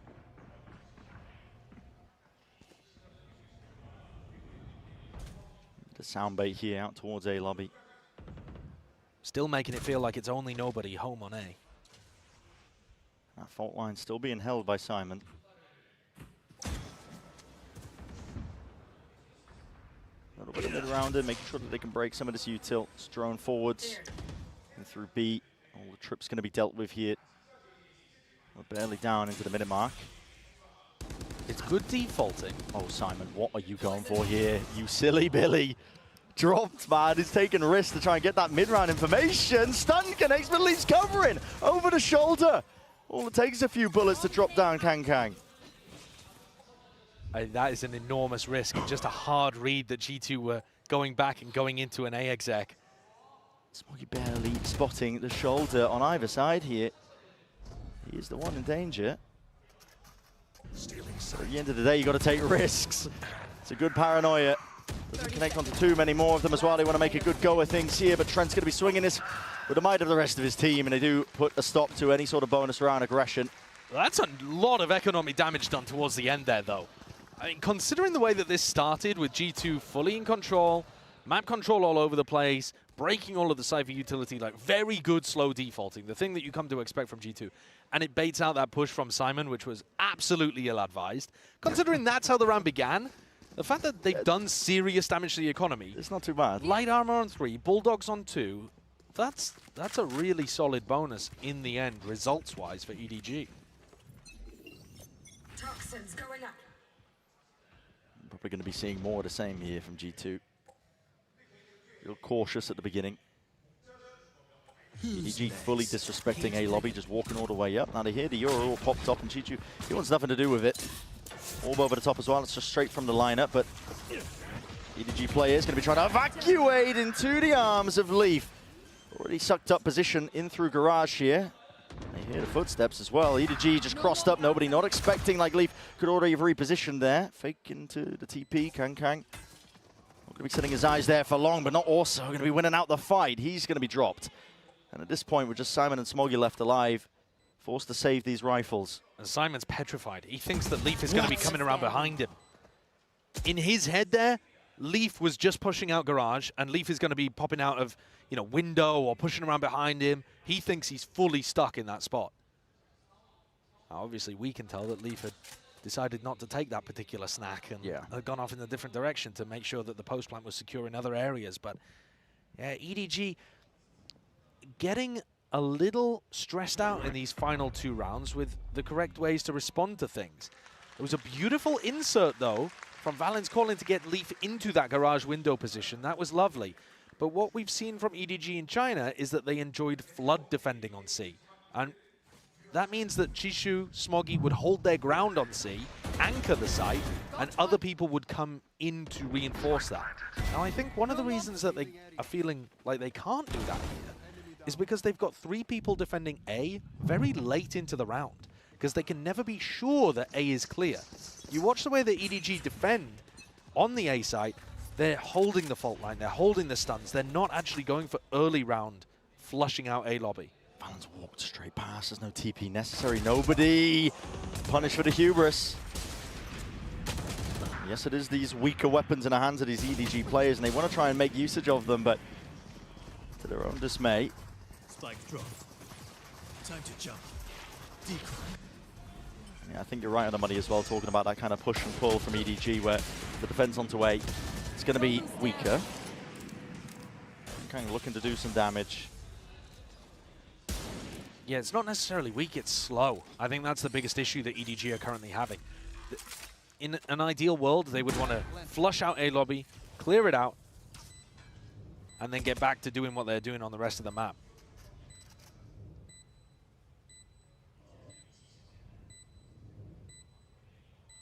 G2 just going to be looking to get some players out alive, although Leaf might want to go hunting. 2 away from a pretty big ult. He's the one watching the flank though, and money is booming, so don't really have to worry too much about losing some of these guns. Taking a jiggle, Simon spotted, taken out. Kang's last one left, right through the wall. And to add some additional context to G2's Haven, we haven't seen it very much this year. No. We've only seen it twice, I believe, both times playing this over Breach Comp, which was a surprise to us. Because when G2 were playing in Tier 2 under the Guard, they were known for pushing forward this Viper Omen composition and really selling new ideas and ways of playing it. I believe they invented this version of the Viper Wall as well, whereas other teams were using one that goes over towards the A spawn connector. A lot of other teams stealing their ideas, loving the way that Jonah P and Valen were playing on this map.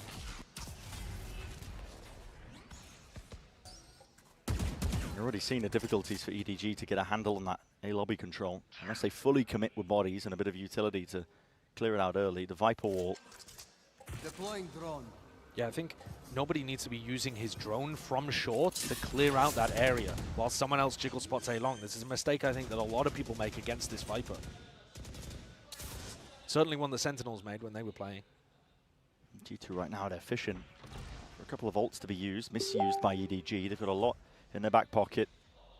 See the tap of the orb, that was the intent of it, to see if they had those protocols to... Both flashes have been used already on A, just to re-clear for information. And there are still 3 players deeply committed to the A site of 50 seconds on the clock. They're not ready to flood defend into B right now. Now they're starting to get a move on, now they're starting to get here. Fault line's good, Aftershock even better. They'll be able to get themselves out of there with the util, yes, at least. Now the Rolling Thunder clears it, but it's an open and empty side at the end of the day. Kang. It's like tap. Forces out the first wave of things, which happens to be the bullets. Snakebite laid out on top. All alongside it. All grouped up. There needs to be an extra element here from EDG if they want to try and navigate this spot and situation. It's a drone out and through. It's going to get that tag onto Valen. Going to be util used to clear him out here. Wall blocking the way, but holding it down out through Garage and whipping the rifle around, spraying. Not quite praying. It was all quite precise at the end of the day here for G2, but very well organized and navigated. As I said prior, I mean, a lot of ults to try and deal with and get through there to even get themselves into a plant position. And they didn't bait any of them out. I mean, in terms of the post-plant ultimates, sorry. The ultimates that G2 had in their back pocket to make that post-plant a checkmate situation, they didn't even have to use them. Specifically the Hunter's Fury, but Leaf with the kills even got his lockdown online. That's going to be another amazing one to add to the arsenal. Insane, Jacob. So, tack timeout called here by EDG. They've got to figure out how to stop the Rock, because this is now 4 rounds in a row, likely 5 in a row, and they've used that breach ult. There wasn't really a push down mid there going on. No. There haven't been any opportunities for them to push up aggressively on C or A. They tried once to get Nobody and Kang on a deeper line in A lobby, but when that didn't work and the flank didn't pay off, it seems like they've been disinclined to go for it again. And unfortunately, what that means is G2 have just got their run of the map. Right now, it's almost like there's no defense for the first minute of the round as long as they don't go into a site. They can go Garage, they can go down short, they can go up mid as long as they don't go into B. They're not getting contested. No. Free reign to just break all the util passively laid out across the map here, so Chichu's trips, there's no play off of them most of the time when they're getting broken. He must be having a nightmare as well. He keeps buying all of this utility and then it just gets broken. Yeah. Within the first 40 seconds, G2 just taking their time with that one. And this entire comp of EDG, it really relies, I think, on either following the noise cues or knowing exactly where the hits are coming through so they can either flood defend, help some anchoring players, but when it's getting slow to a crawl like this by G2, they're forced to spread their players out, and you can't really play to the advantages of the composition. Here's bit of a push, looking like they're trying to feign, like they're fighting over A lobby, at least with the early stun, and Kang is immediately getting the hell out of there, but it's just a cheeky play. Throw out there when you're money's a little bit weaker. At least this time, though, they also have nobody posted up with a Marshal, so this is going to allow them to rotate other people off. You know, this line that he's on is going to allow the defenders to stack more over towards C rather than keeping those three cemented on A. This is the kind of thing they could maybe try to add into their rifle rounds. Oh, Valen, oh my, nobody's catching the contact. I also heard the ult popped off into the background. It's Kang using it, but already understands that the rotations have to be coming through fast at it. Nobody's going to need some help now. He's going to be swarmed into this short position. Ult's still there, but it's going to be running short. Kills need to be found from it. The stun is almost perfect. Yes, indeed it is. There's that util that we're talking about. They've got spades of it to try and refight those areas, and what a time to do it. And Trent. Oh my. 30 seconds left into the round, but surely you can't do it in a 1v3. 30 seconds left. Spike hard committed into the middle of nowhere. EDG's eye set on it. Too little time on the clock, surely. Yeah, no, there's no way. Unless there's a weakness that crops up here for EDG, but they just catch it. The contact as Trent was sneaking around. So there's a thrifty win to put them onto the board. And that's what EDG have been looking for the entire game, is that setup between getting aggressive on people as they're executing with some breach util. That couldn't have been better from Simon. The players are just stunned up, unable to do a thing. Valen's the only one that could have bailed him out of that situation. And he whiffed and also had Leaf jumping around in his face. Couldn't even see the player that he was shooting at, really. There. Small bump in the road there for G2, but if they get right back on things here with like a Euro ult, Sova ult kind of combo, then they won't be too worried about dropping it. Kang looks to disrupt. Holding time as well, but that turret's going to be dropped down. Kang, you are right into the middle of nowhere, using both the glides, but he just cannot escape from the fight that G2 were just squaring up to. He knows he has to get aggressive in that spot, though, because if you just let G2 fight, that ult combo is going to be deadly. That's all occurring in the first 30 seconds. Nobody now will be using that drone to clear up and through into short. Don't believe it's spotted onto IC. EDG's defensive setup again has to scatter. Losing Kang. Players going to be spread thin. Nobody getting that tag as well, and you're going to be hearing that Euro ult popped off now. Corners are cleared by IC. Nobody going for, again, that re-exploration.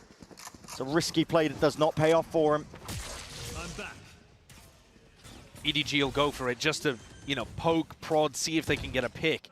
But if they can't, this is looking like a save round already. But Simon's missed. With a couple kills, with 1 or 2, suddenly it becomes worth going for. Especially with the damage done to Trent already. Simon's got, again, that util ready. Valendo holding the paranoia. It's going to be using this one pound for pound, unless you have a plan around it. There's the blind and there's the smoke. Already down and out here. Time is going to start to tick here for EDG. Smoggy waiting for his win con to try and play himself into this spot. Blinded up matters not, at least for G2. Got that discipline, making sure to play together as a pack. And it only hurts the economy there of Simon. I mean, he's the player with 250 credits that might be feeling the squeeze a little bit. The others might be able to scrap together a buy. We'll see what decision they end up coming to. But yeah, that's the reason that Kang goes so aggressive at the start of the round. If you allow G2 to get into a spot, they're just going to Euro ult. If the Euro spots somebody on site, they can Sova ult afterwards. Very difficult to dodge that. Lockdown also to try to open up sites. They've just built up such big ult combos that they can use here to try to close out this half. We're in round 9 already. And EDG have actually ended up going for a half buy. They chose not to force. The economy's gone a bit skew with. That was the danger of committing to the retake. That's why I said it might have just been a save round, but they were baited into going for it after that pick on Leaf in mid. Smoggy's going to be priming the paranoia. Kang with deep control out towards C as well. There's a lot of information to give the rest of EDG, knowing that G2 are just sitting pretty. Or potentially giving up most of mid control. Thrown out. Used pound for pound again. Broken, taken out. Smoggy still holding, spammed, expected. Heads up play by G2. And they don't overcommit into it. Instead, walking over. Kang's at an off angle. All he needs is the one kill, but running way ahead of it. It's a flash, or at least a stun, at least to play himself out, and he's done so with perfection. Nobody right from behind as well, making sure that this is really putting a squeeze down. That's ludicrous. EDG and winning Thrifty rounds. Iconic. Also, I am loving these fault lines from Simon. Oh my God, they're coming from Narnia. He's cooking. Straight out the wardrobe. I mean, he is miles away when he's throwing these. Take a look at this. Yeah. Have a look at the minimap and see where he is. He's on B. And he's throwing that one out. He's Make sure that nobody can far swing away. off of Trent. Yeah. There's no... Trent jumps through there, and his movement indicates somebody on G2 is supposed to trade that out. They can't. They're stunned. Another beautiful moment from Simon with his supportive utility. It won't really show in the stats, but you can see it here. It's been a number of rounds now since Leaf has had this lockdown online. They could have tried to build around, trying to get it into a position, you know, deep down short, tuck it into Bunny. But instead he's been covering the flank. Yeah, never really in a position to use it. Might tell be you getting what. challenged soon. Yeah, that flank coverage may be coming through in this round. No one's watching this. Nothing to take point and contact from it. The players have already pushed up from G2 straight into mid with the drone. Again, they are none the wiser. 3 players now. Kang leading the charge as the spearhead for the team and striking right where it hurts. It's G2. You're going to be left reeling, and you have to pivot. You have to hard react now into the A site. It's the only option open. Already they've got these kill trip setups, and Smoggy's already repositioned. The reinforcements have arrived at that. An ult committed up onto the high ground. This is an awkward position for G2 to be into. Jonah-P with a plan, but he's pushed back and away from it with the damage done onto all of them. And already tacked up, a kill to be claimed. Jonah-P dropped. Valen is right there at him. Kang going to be found. Simon's right from behind. Again putting the squeeze, and just not expecting it. EDG are coming out with some brilliant, unexpected moves to turn the tide of this map completely. The rounds that they've won have not been based off having some immaculate defense. It's been based off putting people in unexpected positions. Kang tucks down into a spot. Simon stuns off the back of it. This round, they get a triple push coming out of C. They're finding the gaps in G2's expectation and G2's literal gaps in their defenses, if you want to talk about that round. Slipping in behind Leaf. A timeout call for G2. I think they could have been fast playing some of these ults. At this point, I mean, you're not going to get them back in the half. No. Right? So it comes down to finding the right moment for them.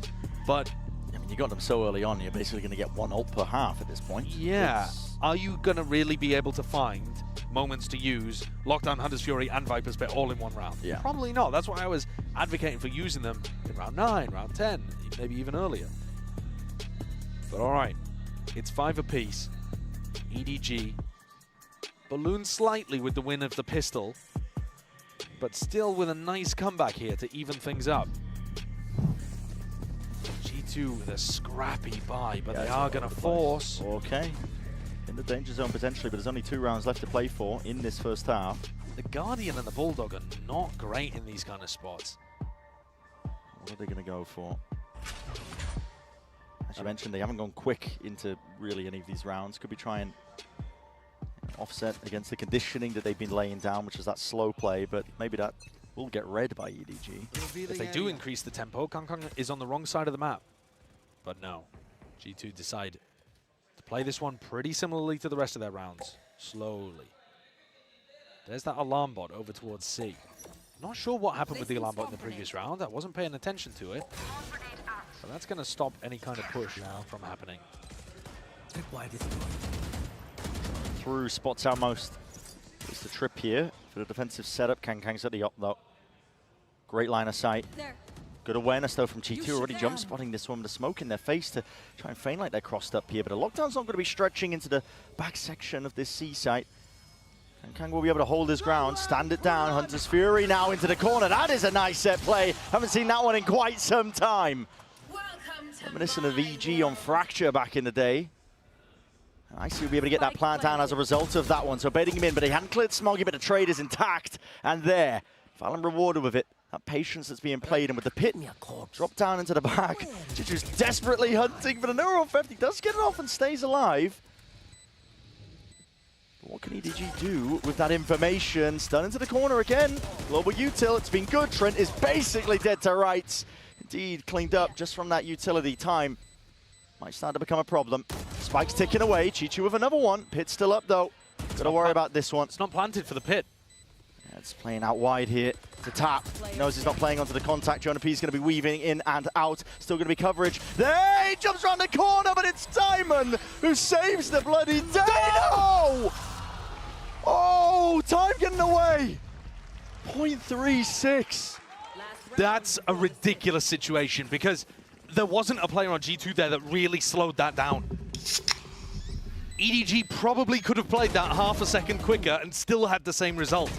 I mean, you know, Valin maybe slows things down just a slight amount, but it's all just based on when Chi-Chu gets on that defuse. Oh, it's a heartbreak. He wasn't quite there early enough. Final round of the half. Feels like EDG could have had that one in the bag. Simon with a big breach ult risks his life slightly. Just trying to set Kang into the appropriate spot. I see. Spam down into the corner here. Smoggy though is going to be going down. Fallon will not leave that one uncontested. Nobody. Steep tucked Paranoia is going to be dodging.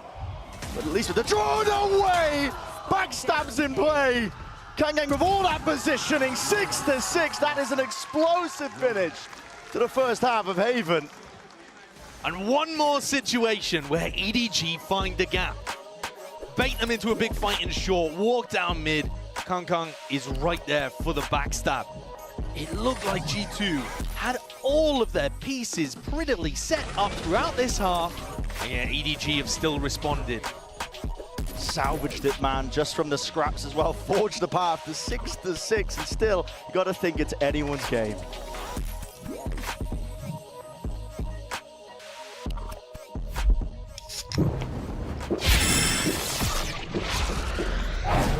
Red Bull gives you wings.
Finish here. I mean, this is looking like G2 were in complete control, to be honest, at the beginning. It was only EDG grabbing that pistol round, but the Thrifty win on round 7 and a string of rounds that really followed as well, just from that lack of respect that including EDG was another showing. Thrifty. Yeah, that's what bailed them out, you know. That's the thing that got them going up to that 6-6 half now, heading into the second half of Haven. And expectations, again, kind of a skew with EDG. What we do know about this team is that their execs are nasty good, very well drilled and tempered. And they're going to be putting that pressure and applying it straight to a lot of these G2 players. Yeah, EDG actually found success there in a very different way to the way that they were winning in China.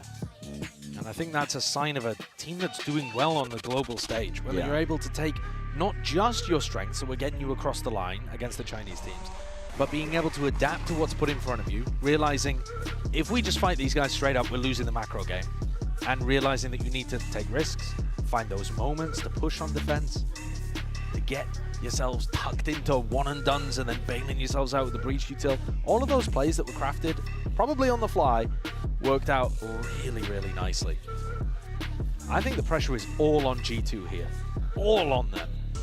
And that might seem a little unusual if you're not familiar with Valorant, because, you know, G2 are not the top seed coming out from Americas, but they did very well in Shanghai. Oh yeah. They felt like they choked the finals in Americas. They felt like they should have been lifting that trophy. And historically, the Chinese teams have just never really been able to crack the big time. Save one, which was EDG at Tokyo. And they're barreling down A-Long, looking to put on a performance like that again. And win over G2 would certainly set that kind of tempo and pace forward. It's going to be util used. Responded by G2 to try and push back this A-Long aggression. A bit of a team flash there. Yeah.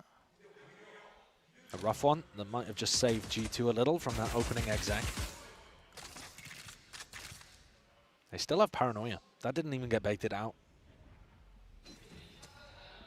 Nicely sitting with another flash in the back pocket. 5 seconds until the fault line comes back. And the recon. So the timing's been weighted out, so EDG do have that util now to make another go with it. The smoke in short is causing problems. Kangkang's just going to okay, just walking straight through it. No util to clear. He's lucky again to be alive. There was no damage really. Lay it down onto him here. There's 45 seconds left. Again, the dart at their backs. Recon going to be broken, still lighting them up enough, and the crossfire setups are definitely enough. G2 didn't budge, didn't get rooted away from this spot. Trent delivers a 4-piece to set the stage here in the second half of Haven. Fantastic Paranoia as well from Fallon. Didn't get baited out with that first wave of utility because of the miscoordination between Simon and Kangkang. So then when it's available towards the end, blinds everyone that could have followed up, and Kangkang gets chopped down by that crossfire. Fallon and Trent there, really nicely able to catch the duelist. Everyone else also is basically swinging through this Viper's Orb. It's a different spot, more of a hard anchor spot rather than a flood defend for A. Also, we haven't seen G2 play with Viper in a long time, so hard to know if this is standard or a specific read into how EDG exec. There's a lot of unknowns. We'll be learning alongside everybody at home. Their flood defense strat looks like it's going to be over towards C, as a lot of people do. Most teams are going to be running that. Throw a smoke over, get the Viper wall up, and you can reinforce Leaf's position very quickly. Plant the spike. Kang not willing to reveal the fact that he's holding on to the Marshall. Now an attempt over towards the C side. The util is always going to be good for it. I mentioned how good EDG's execs are, but they don't really have the weapons for it, so it will have to be util to try and save the day. Leaf peeks up and over, realizing he wasn't favored, going to be backing away, and the pause is caught at just the right time. Refighting into the back of the site will not turn up with absolutely anything. It's cleaned up. Stack him up, knock him down by Jonah P himself. Nobody saving in that round, though. They went for the full buy-up. A lot of respect being shown for EDG.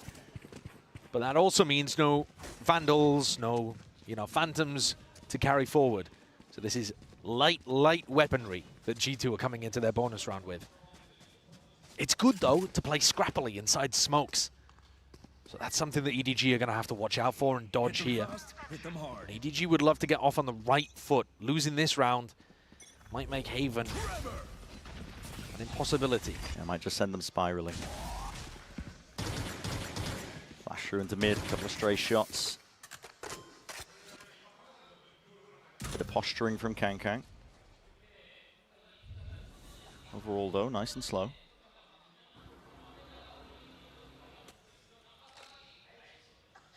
Drone timing, I believe, missed there by Trent. He's not going to be able to see too much information, and a shot whiffed by Icy. Looking to get posted back up onto that one. Trent is going to be under so much pressure once more here with a drone into his face. He's going to try and take a timing past it. He's way ahead of it. Question is, does he come up with any results as well? The fuel timing, it's got to be calmed. Aftershock in through into the back as well as the dart. He doesn't reveal it. Bulldog spray is labored at that, but at least he claims the kill. What a trade down. Snakebite up and over the top as well, only applying a slight amount of vulnerability, and as they attempt to play and swing off of that, EDG are ready. They hold it down with the rifles. Nice attempt by Trent in that round. Really needed his aim to be a bit cleaner to pick up two if there was any chance of making this one winnable. EDG showcasing that they're happy to do a two-wave exec to try to get through that Viper Orb, sorry. But if they're gonna sit there, drone, and then execute afterwards, I thought he teleported straight into the trip there. There's a chance. Yeah. If they're gonna do that kind of play, it's gonna give G2 a lot of time to set up flanks, to rotate over and reinforce the A site. It's Fallon looking to do some damage. It's That's quite good. nice, yeah. Two That kills. Good damage. Smoggy has to rebuy armor. Nobody can drop a teammate. You see the late reaction on Trent. They were so confident that that drone had cleared his position. Really caught them on guard there. Yeah. Icy is going to pick up the operator. Saw it in a couple rounds from Kangkang, but he didn't really find too much value with it playing on back plan. See if Icy can make the difference. When you're playing against a team that doesn't have that Viper wall, playing A-Long, super good with an op. Goes in the phone line, misses the shot though, and the gate crash is not good. Delayed as he's trying to activate it. Kangkang will punish. Steps up to that challenge with a stun as well. All up in the faces of G2. Makes it feel like they could have been going with a bit more pace off the backside of it.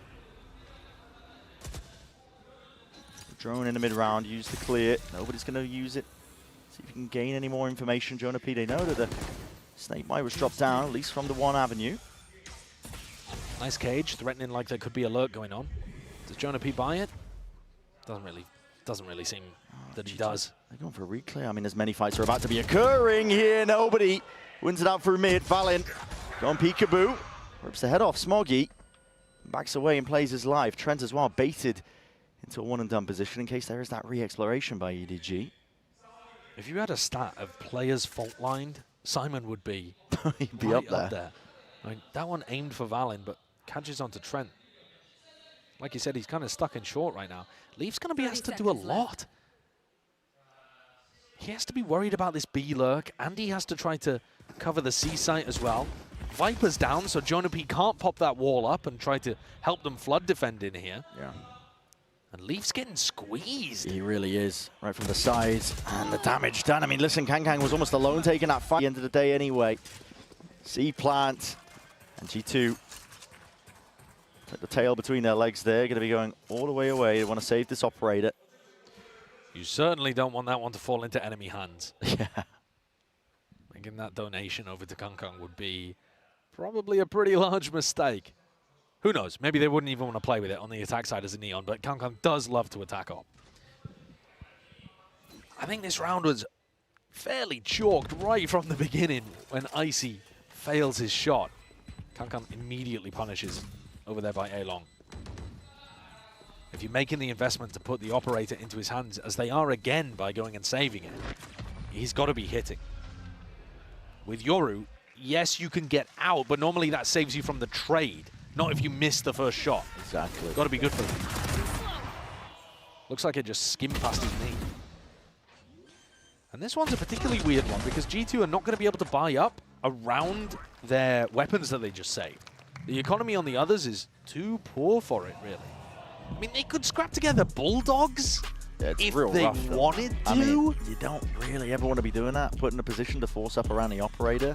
Yeah, and G2, they're going to take attack timeout, and I think half of it is going to be just discussing whether or not they want to commit here. If you take the commitment and you're in a disadvantage because of the economy, and then you lose, and then it's 9-8, and then you're on an eco, so it's 10-8. And you're still holding on to the operator for some reason. Yeah, and it's a big, dragged along. big risk. Yeah. If G2 go for this one, it could well define the map for them. You know, if they win, they're just in it. If they lose, they might be out of it. These last couple of rounds for EDG have been absolutely vital to re-establishing their position in this map. Could have easily snowballed away from them. They maintain that composure up to 8-8 here. Second map of Haven, already up 1 here for EDG. So at this point, it's all about putting that slam dunk finish onto the series with another upset. Can't get enough of them here, Champs 2024.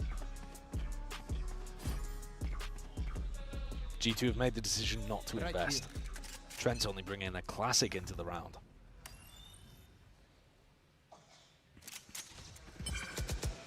Taps onto the orbs. So I'm going to be happy for that one now. He's going to be 1 away towards the Rolling Thunder. Big tool to use. Assuming to get this one online as well. And you're going to be thinking, favored to at least get the plant or a couple of kills into this, with G2's weaponry being so low. The danger has to come from Icy or Valen. They haven't particularly tested this C defense. I mean, they've been over there once or twice, but we haven't seen what the G2 Flood defend on C looks like. They're actually running into a similar defensive problem as EDG were, where they're keeping 3 players A deep into the rounds. I mean, look at them right now. They don't have too much info, deep down long, that kind of thing. So you've just got no ability to pivot your players over and defend against this exec. This is just absolute free real estate for EDG. Kangkang's the one who steps forwards. Taking a challenge into the smoke. Flashes won't connect. And again, playing a retake without any rifles, really, other than just Valen and the op. It's an impossibility for G2. That's the position they're going to be forced into. Choosing whether or not to even make a go of this. Up and around as well. Baiting with the bodies. Seeing if they can set up any sort of kills, but everybody falls. Flawless here for EDG. Op doesn't survive. And Kangkang getting a glimpse of that trophy that he's hunting for. So G2 forced to go into the next without the op. Maybe it's going to be a good idea for them, because it hasn't found them too much value in the couple rounds that they've been running it. But this one wasn't really a fair one to judge. He had no chance of defending. Kangkang is so hyped up. He can feel the fact that if they win one more big rifle round right here, they've got G2 on the ropes. And a mass amount of pings over towards the C site. Valen is going to be tested potentially here from the exec. He sprays down a couple of bullets. No kill in sight, just contact plays, but a dart a little bit short of the mark there, shy of it. All up once more, EDG. They've seen Valen over towards C. Now, he was previously playing A a lot, so that might make them think, okay, let's not go into C. It looks like it's reinforced fairly heavily. Perhaps we can take another avenue here, a different approach. And the breach ult, as that tool in their back pocket, may end up being a fantastic asset. Jump from nobody. Nothing past this point. Looking to fake this presence. They're all in front of it, cuts it up as well, but already deep down C, G2 have taken that space, and they're going to know and be fully aware that there's really nothing else behind this one, and so the call is made. They realize it, a slow crawl all the way over towards the A site. EDG think that they've sold them an absolute blinder. What a timing for Icy and Jonah P to be re-clearing C. They are still going to be forced to retake, however. Can Trent ult to deny this plan? 30 seconds left. Nobody sticking it. It's a little bit delayed and late here. The Hunter's Fury, yeah, it's not going to be connecting. Kangkang's going walkabouts. Played in right off the back of it. Their own ult as well, potentially obfuscating most of it. Flank is going to have to be held. Icy, no way past it. Has to break the trip now. It's alerted him to his presence. Locked down by Smoggy. This 1v1 being taken, but the rest of G2 is being just, again, plucked out of the prettiest picture. Still going to be trying to win out these fights, held over the shoulder. Down to that 2 versus 2. Kangkang ult in hand. Lets it rip, but again, his head's on a swivel. Trent delivers a miracle. Get the hell out of here. He's pulled it out of nowhere.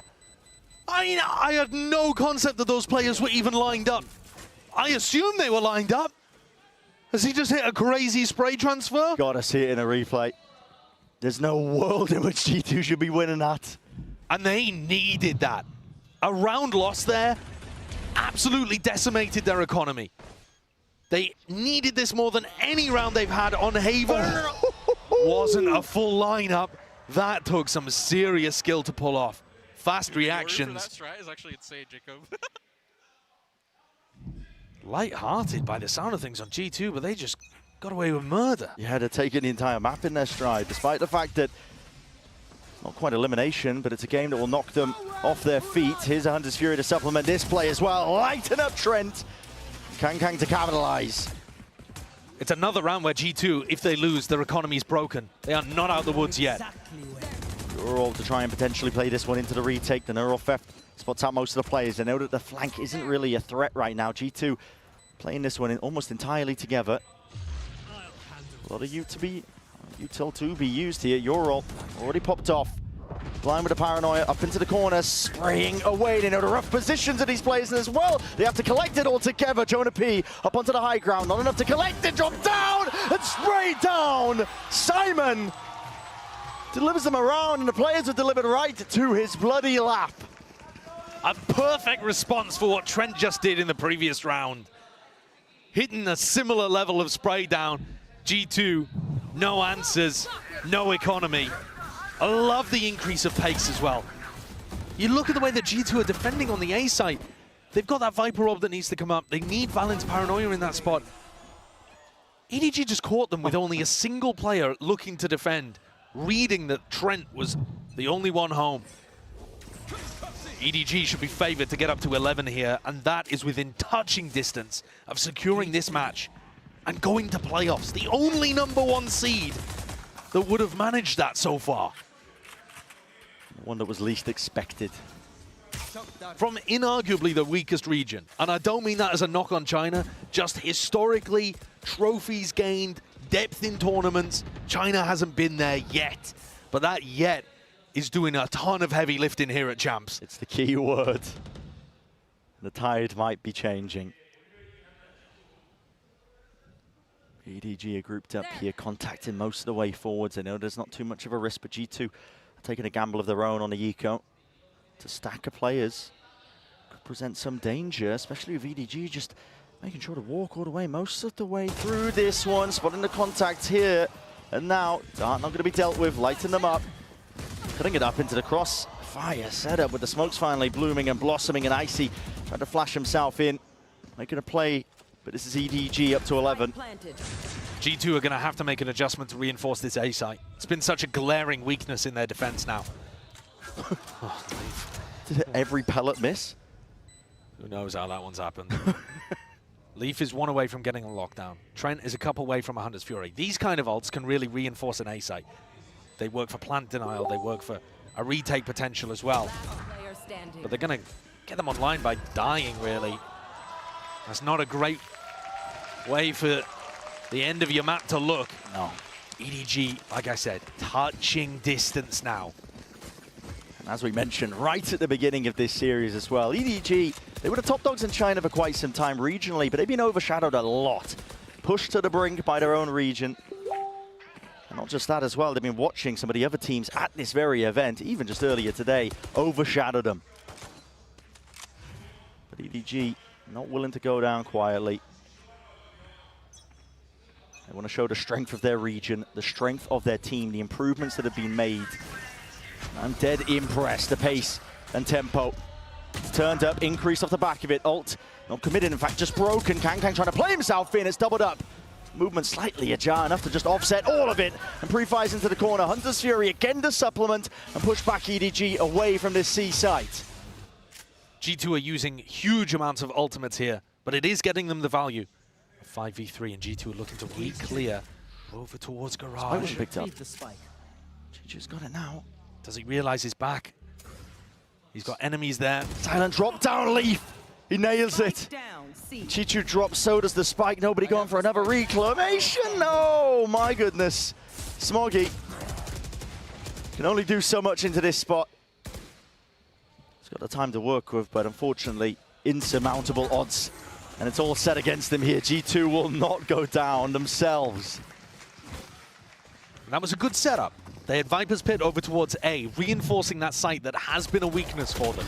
They deal with Kankan by doubling up, break that Omen ultimate. They've even got the Silver ult that comes through, denying a Garage split. Everything there worked the way that G2 would have thought it up.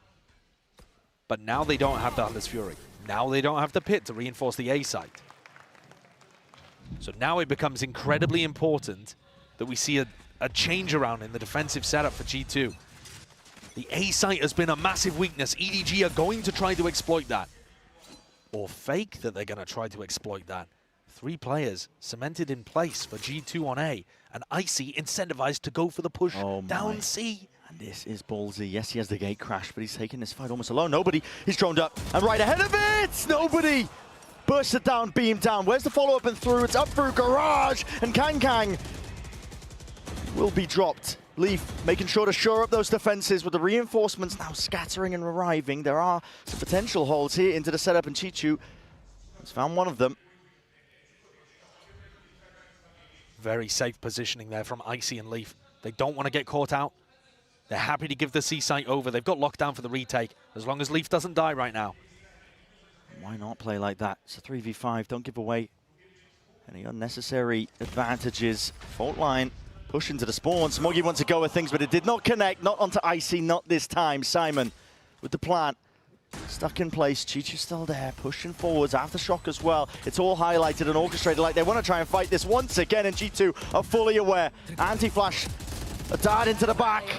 A playmaking ability by Icy, sacrificing his own body for her, but he's still the one to come up with the kill. Simon has got to do so much more. Kills are offered up towards him, but not enough in the end. G2 collect it all together, playing together with that discipline that's highlighted this team as a major strength all throughout, and they've managed to equalize it up to 11.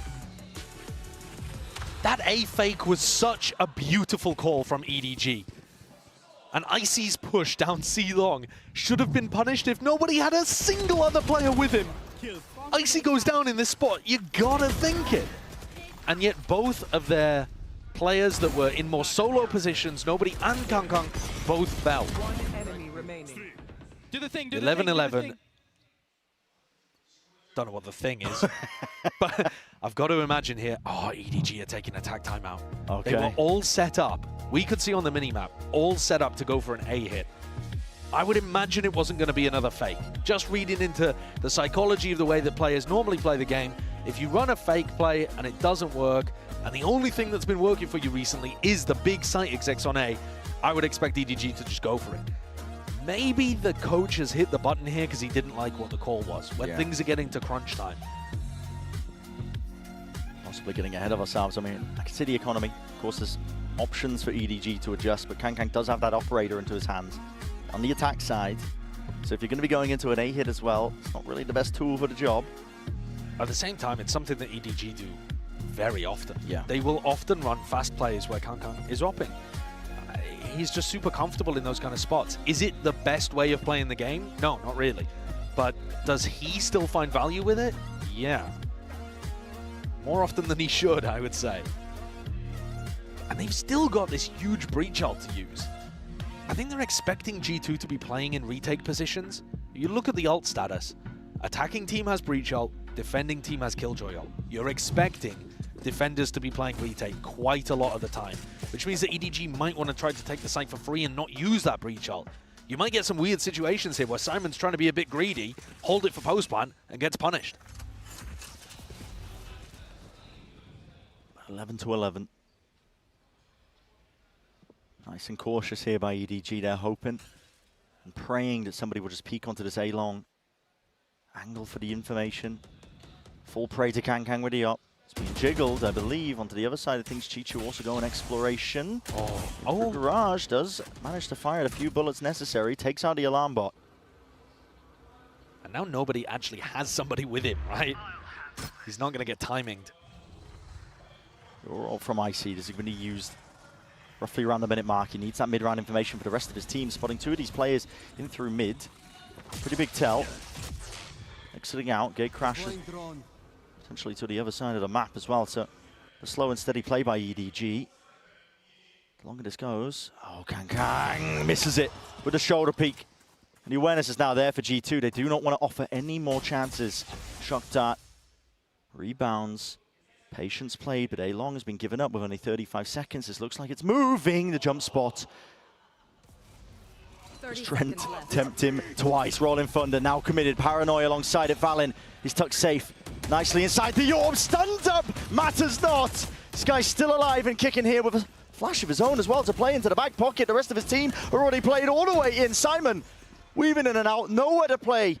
With the spike into his hands, he just has to let the time run way out. And G2, they've stolen this round away. When all the momentum felt like it was in the hands of EDG. This is the 12th round now for G2. What a beautiful adjustment from Jonah P of where he put that Viper orb. We've been seeing it towards that A-long entrance almost all of the map. And now he's making that shift to put it in a more standard spot. This is where most teams would be running that Viper orb, at least in the previous meta when Viper was played on this map. Valen hunkered down inside of it. Hits a great headshot. Let's go. Match point. We're 12-11 right here. This is where we end it, boys. This is where we end it. And that's confident from G2. They were just on the ropes. 11-9 down. Now with a chance to bring us to bind. You gotta close teams out like G2.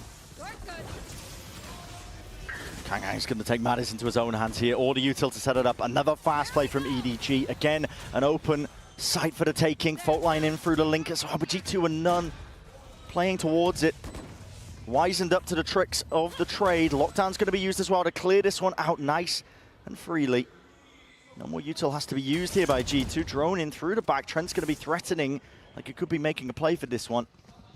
Alarm bot for the garage reflank. They're going to know about this.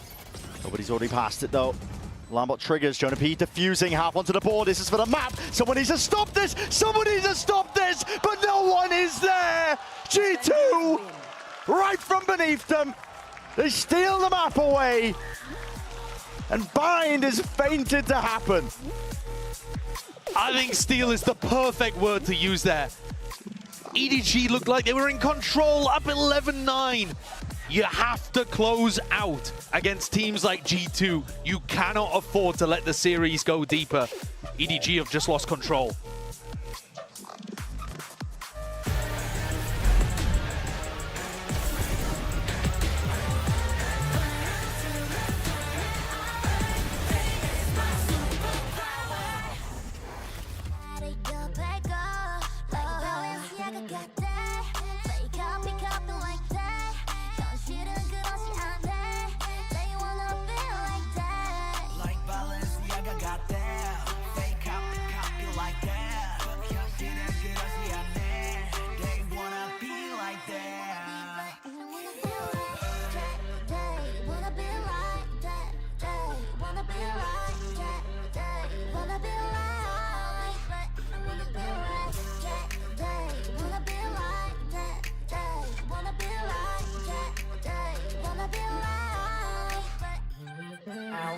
그저 그런 것처럼 난 오늘도 달라지기 위해 자네 밤 매사파야도록 반짝도록 하루살이 같은 것들 위여로 나는 그런 것보단 천천히 오래 걸어 Talk the talk and walk the walk and talk like a king and walk like a boss now 가짜피 똥사시 나 보고 놀라 족발보단 보쌈 but 이젠 둘 다 골라 가락이 바보야만 그래 뭐 잘하는 거 맞잖아 아니었어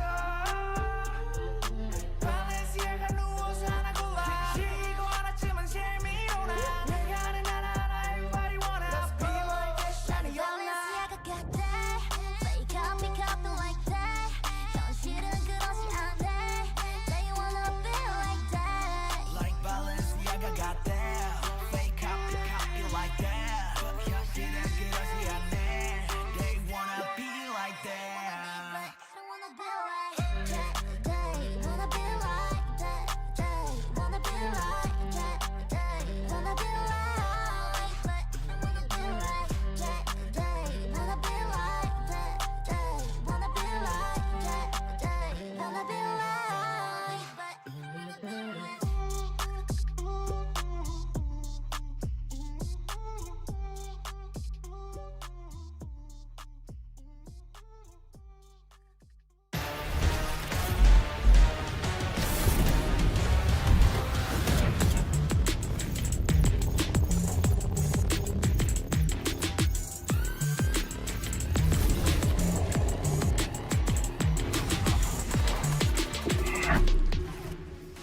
What's up guys, it's G2 Jonah P and I'm here to talk to you. I mean, it's always great to get a dub, but I definitely didn't appreciate my first match to be against Paper X, but I can't decide that. But overall, it's very exciting to play them, especially because of their playstyle, and we feel good to start our first match ever at Champs with a dub. I think our coaches did a pretty good job at preparing us for them. It definitely felt less individual plays and more team plays from them, so props to them for, you know, trying to incorporate, you know, W gaming and more structured gaming. So I think we just had a good read, a good flow on them the whole time. It started to get pretty close on Lotus, but, you know, one clean round from us and we knew it would be fine. Now they maintain their control, slow the push from Paper X, send them in the other direction, but Jonah P waiting as usual on a sliver of HP, and he triples up! The name Professor's definitely grown on me. I have an idea when we win for the whole champs. I'm going to ask to get a Professor title in game. You know, you never know. Got to shoot my shot. I think that would be cool. But yeah, I didn't really like the name Professor at the start, but you know, seeing how much it's grown and seeing the whole community type it whenever I do something crazy, I've grown to love it. So it's great. Welcome back, everyone. You heard Jonah P there in that Omen player moment talking about, you know, the nicknames. You don't get to pick the nickname. You know, the people bestow the nickname onto you. That is why he is the professor. Absolutely love it. But wow, I mean, incredible stuff. Let me fix my headset for a second. Give me a hot minute there. We're in this, boys. We're back in it. We're back in. 6 map per day. Let's go. It's a long good, day of work. honest Valorant today. Hell yeah. Hell yeah. But let's talk about what we saw on this one, man, because the talk of the town going into it, fellas, was the Yoru, right? And Achilles, you're seeing what they were getting with that value. Yeah, and this was from the outset. I mean, granted, yeah, EDG were able to make things very competitive in the half, but G2, I really liked the game strategies we were seeing from them from the beginning. That Yoru ult comes through right there in round 4. Immediately Mask goes on. You chase 2 players out of that C site right into Leaf, who's just counter-taking that space in Garage. He's up in window, and it just lambs to the slaughter for him to go ahead and pick things apart, and the round just falls apart from there. So there's some very good stuff there from the side of G2. Obviously, EDG making this one incredibly competitive. It looking like we were going to be going to overtime for a little while, but right near the end, that economy just getting out of hand for the side of EDG. They just couldn't recover. Yeah, and I think overall there were some weaknesses in G2's game plan, like where EDG was like constantly putting pressure, especially with the Neon,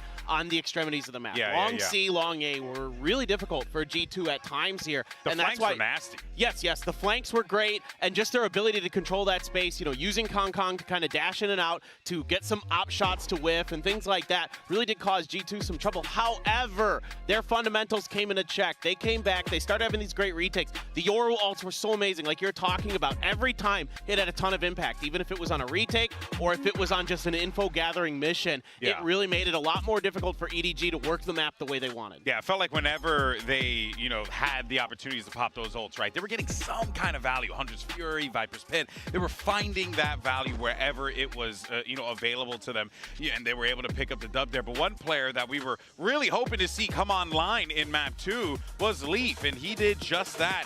Absolute turnaround that we saw from him on this one, Achilles. Yeah, I mean, he went from, fairly absent on the first map to just full-blown impact, being near the top of the standings here for the team. Yeah, that's right. His first map was so bad. He had 1.5.4 ADR, which is just abysmal, and also the ending of my IP address. But this was just a really good turnaround. But we kind of teed this up. Yeah. That slow start for G2, starting to get the understanding. This was not nearly as clean as some of the matches we were seeing from them in Shanghai, you know, being able to pick up that second map win. But as we get ready to go into 5, we could still follow that trend of just slow start into this ramp up into domination. Yeah, I do think G2's got something with that composition on Haven. I'm curious to see them continue to iterate and grow it.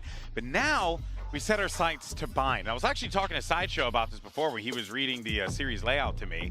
And I was like, you know, I think this is a pretty strong one for G2. Like, no matter what, if they get the map 3, this is good for G2. And here we are, map 3. And Paperton, I mean, you kind of got to side a little bit with G2 on this one. They have a great track record on this map. They're very good at it.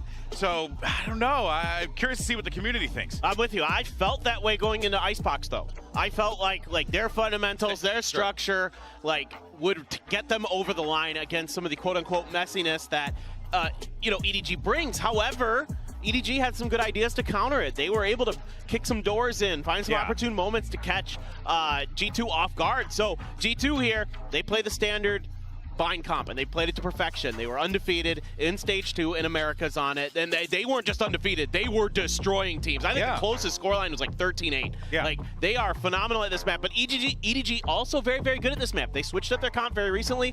They have the Fade in there now.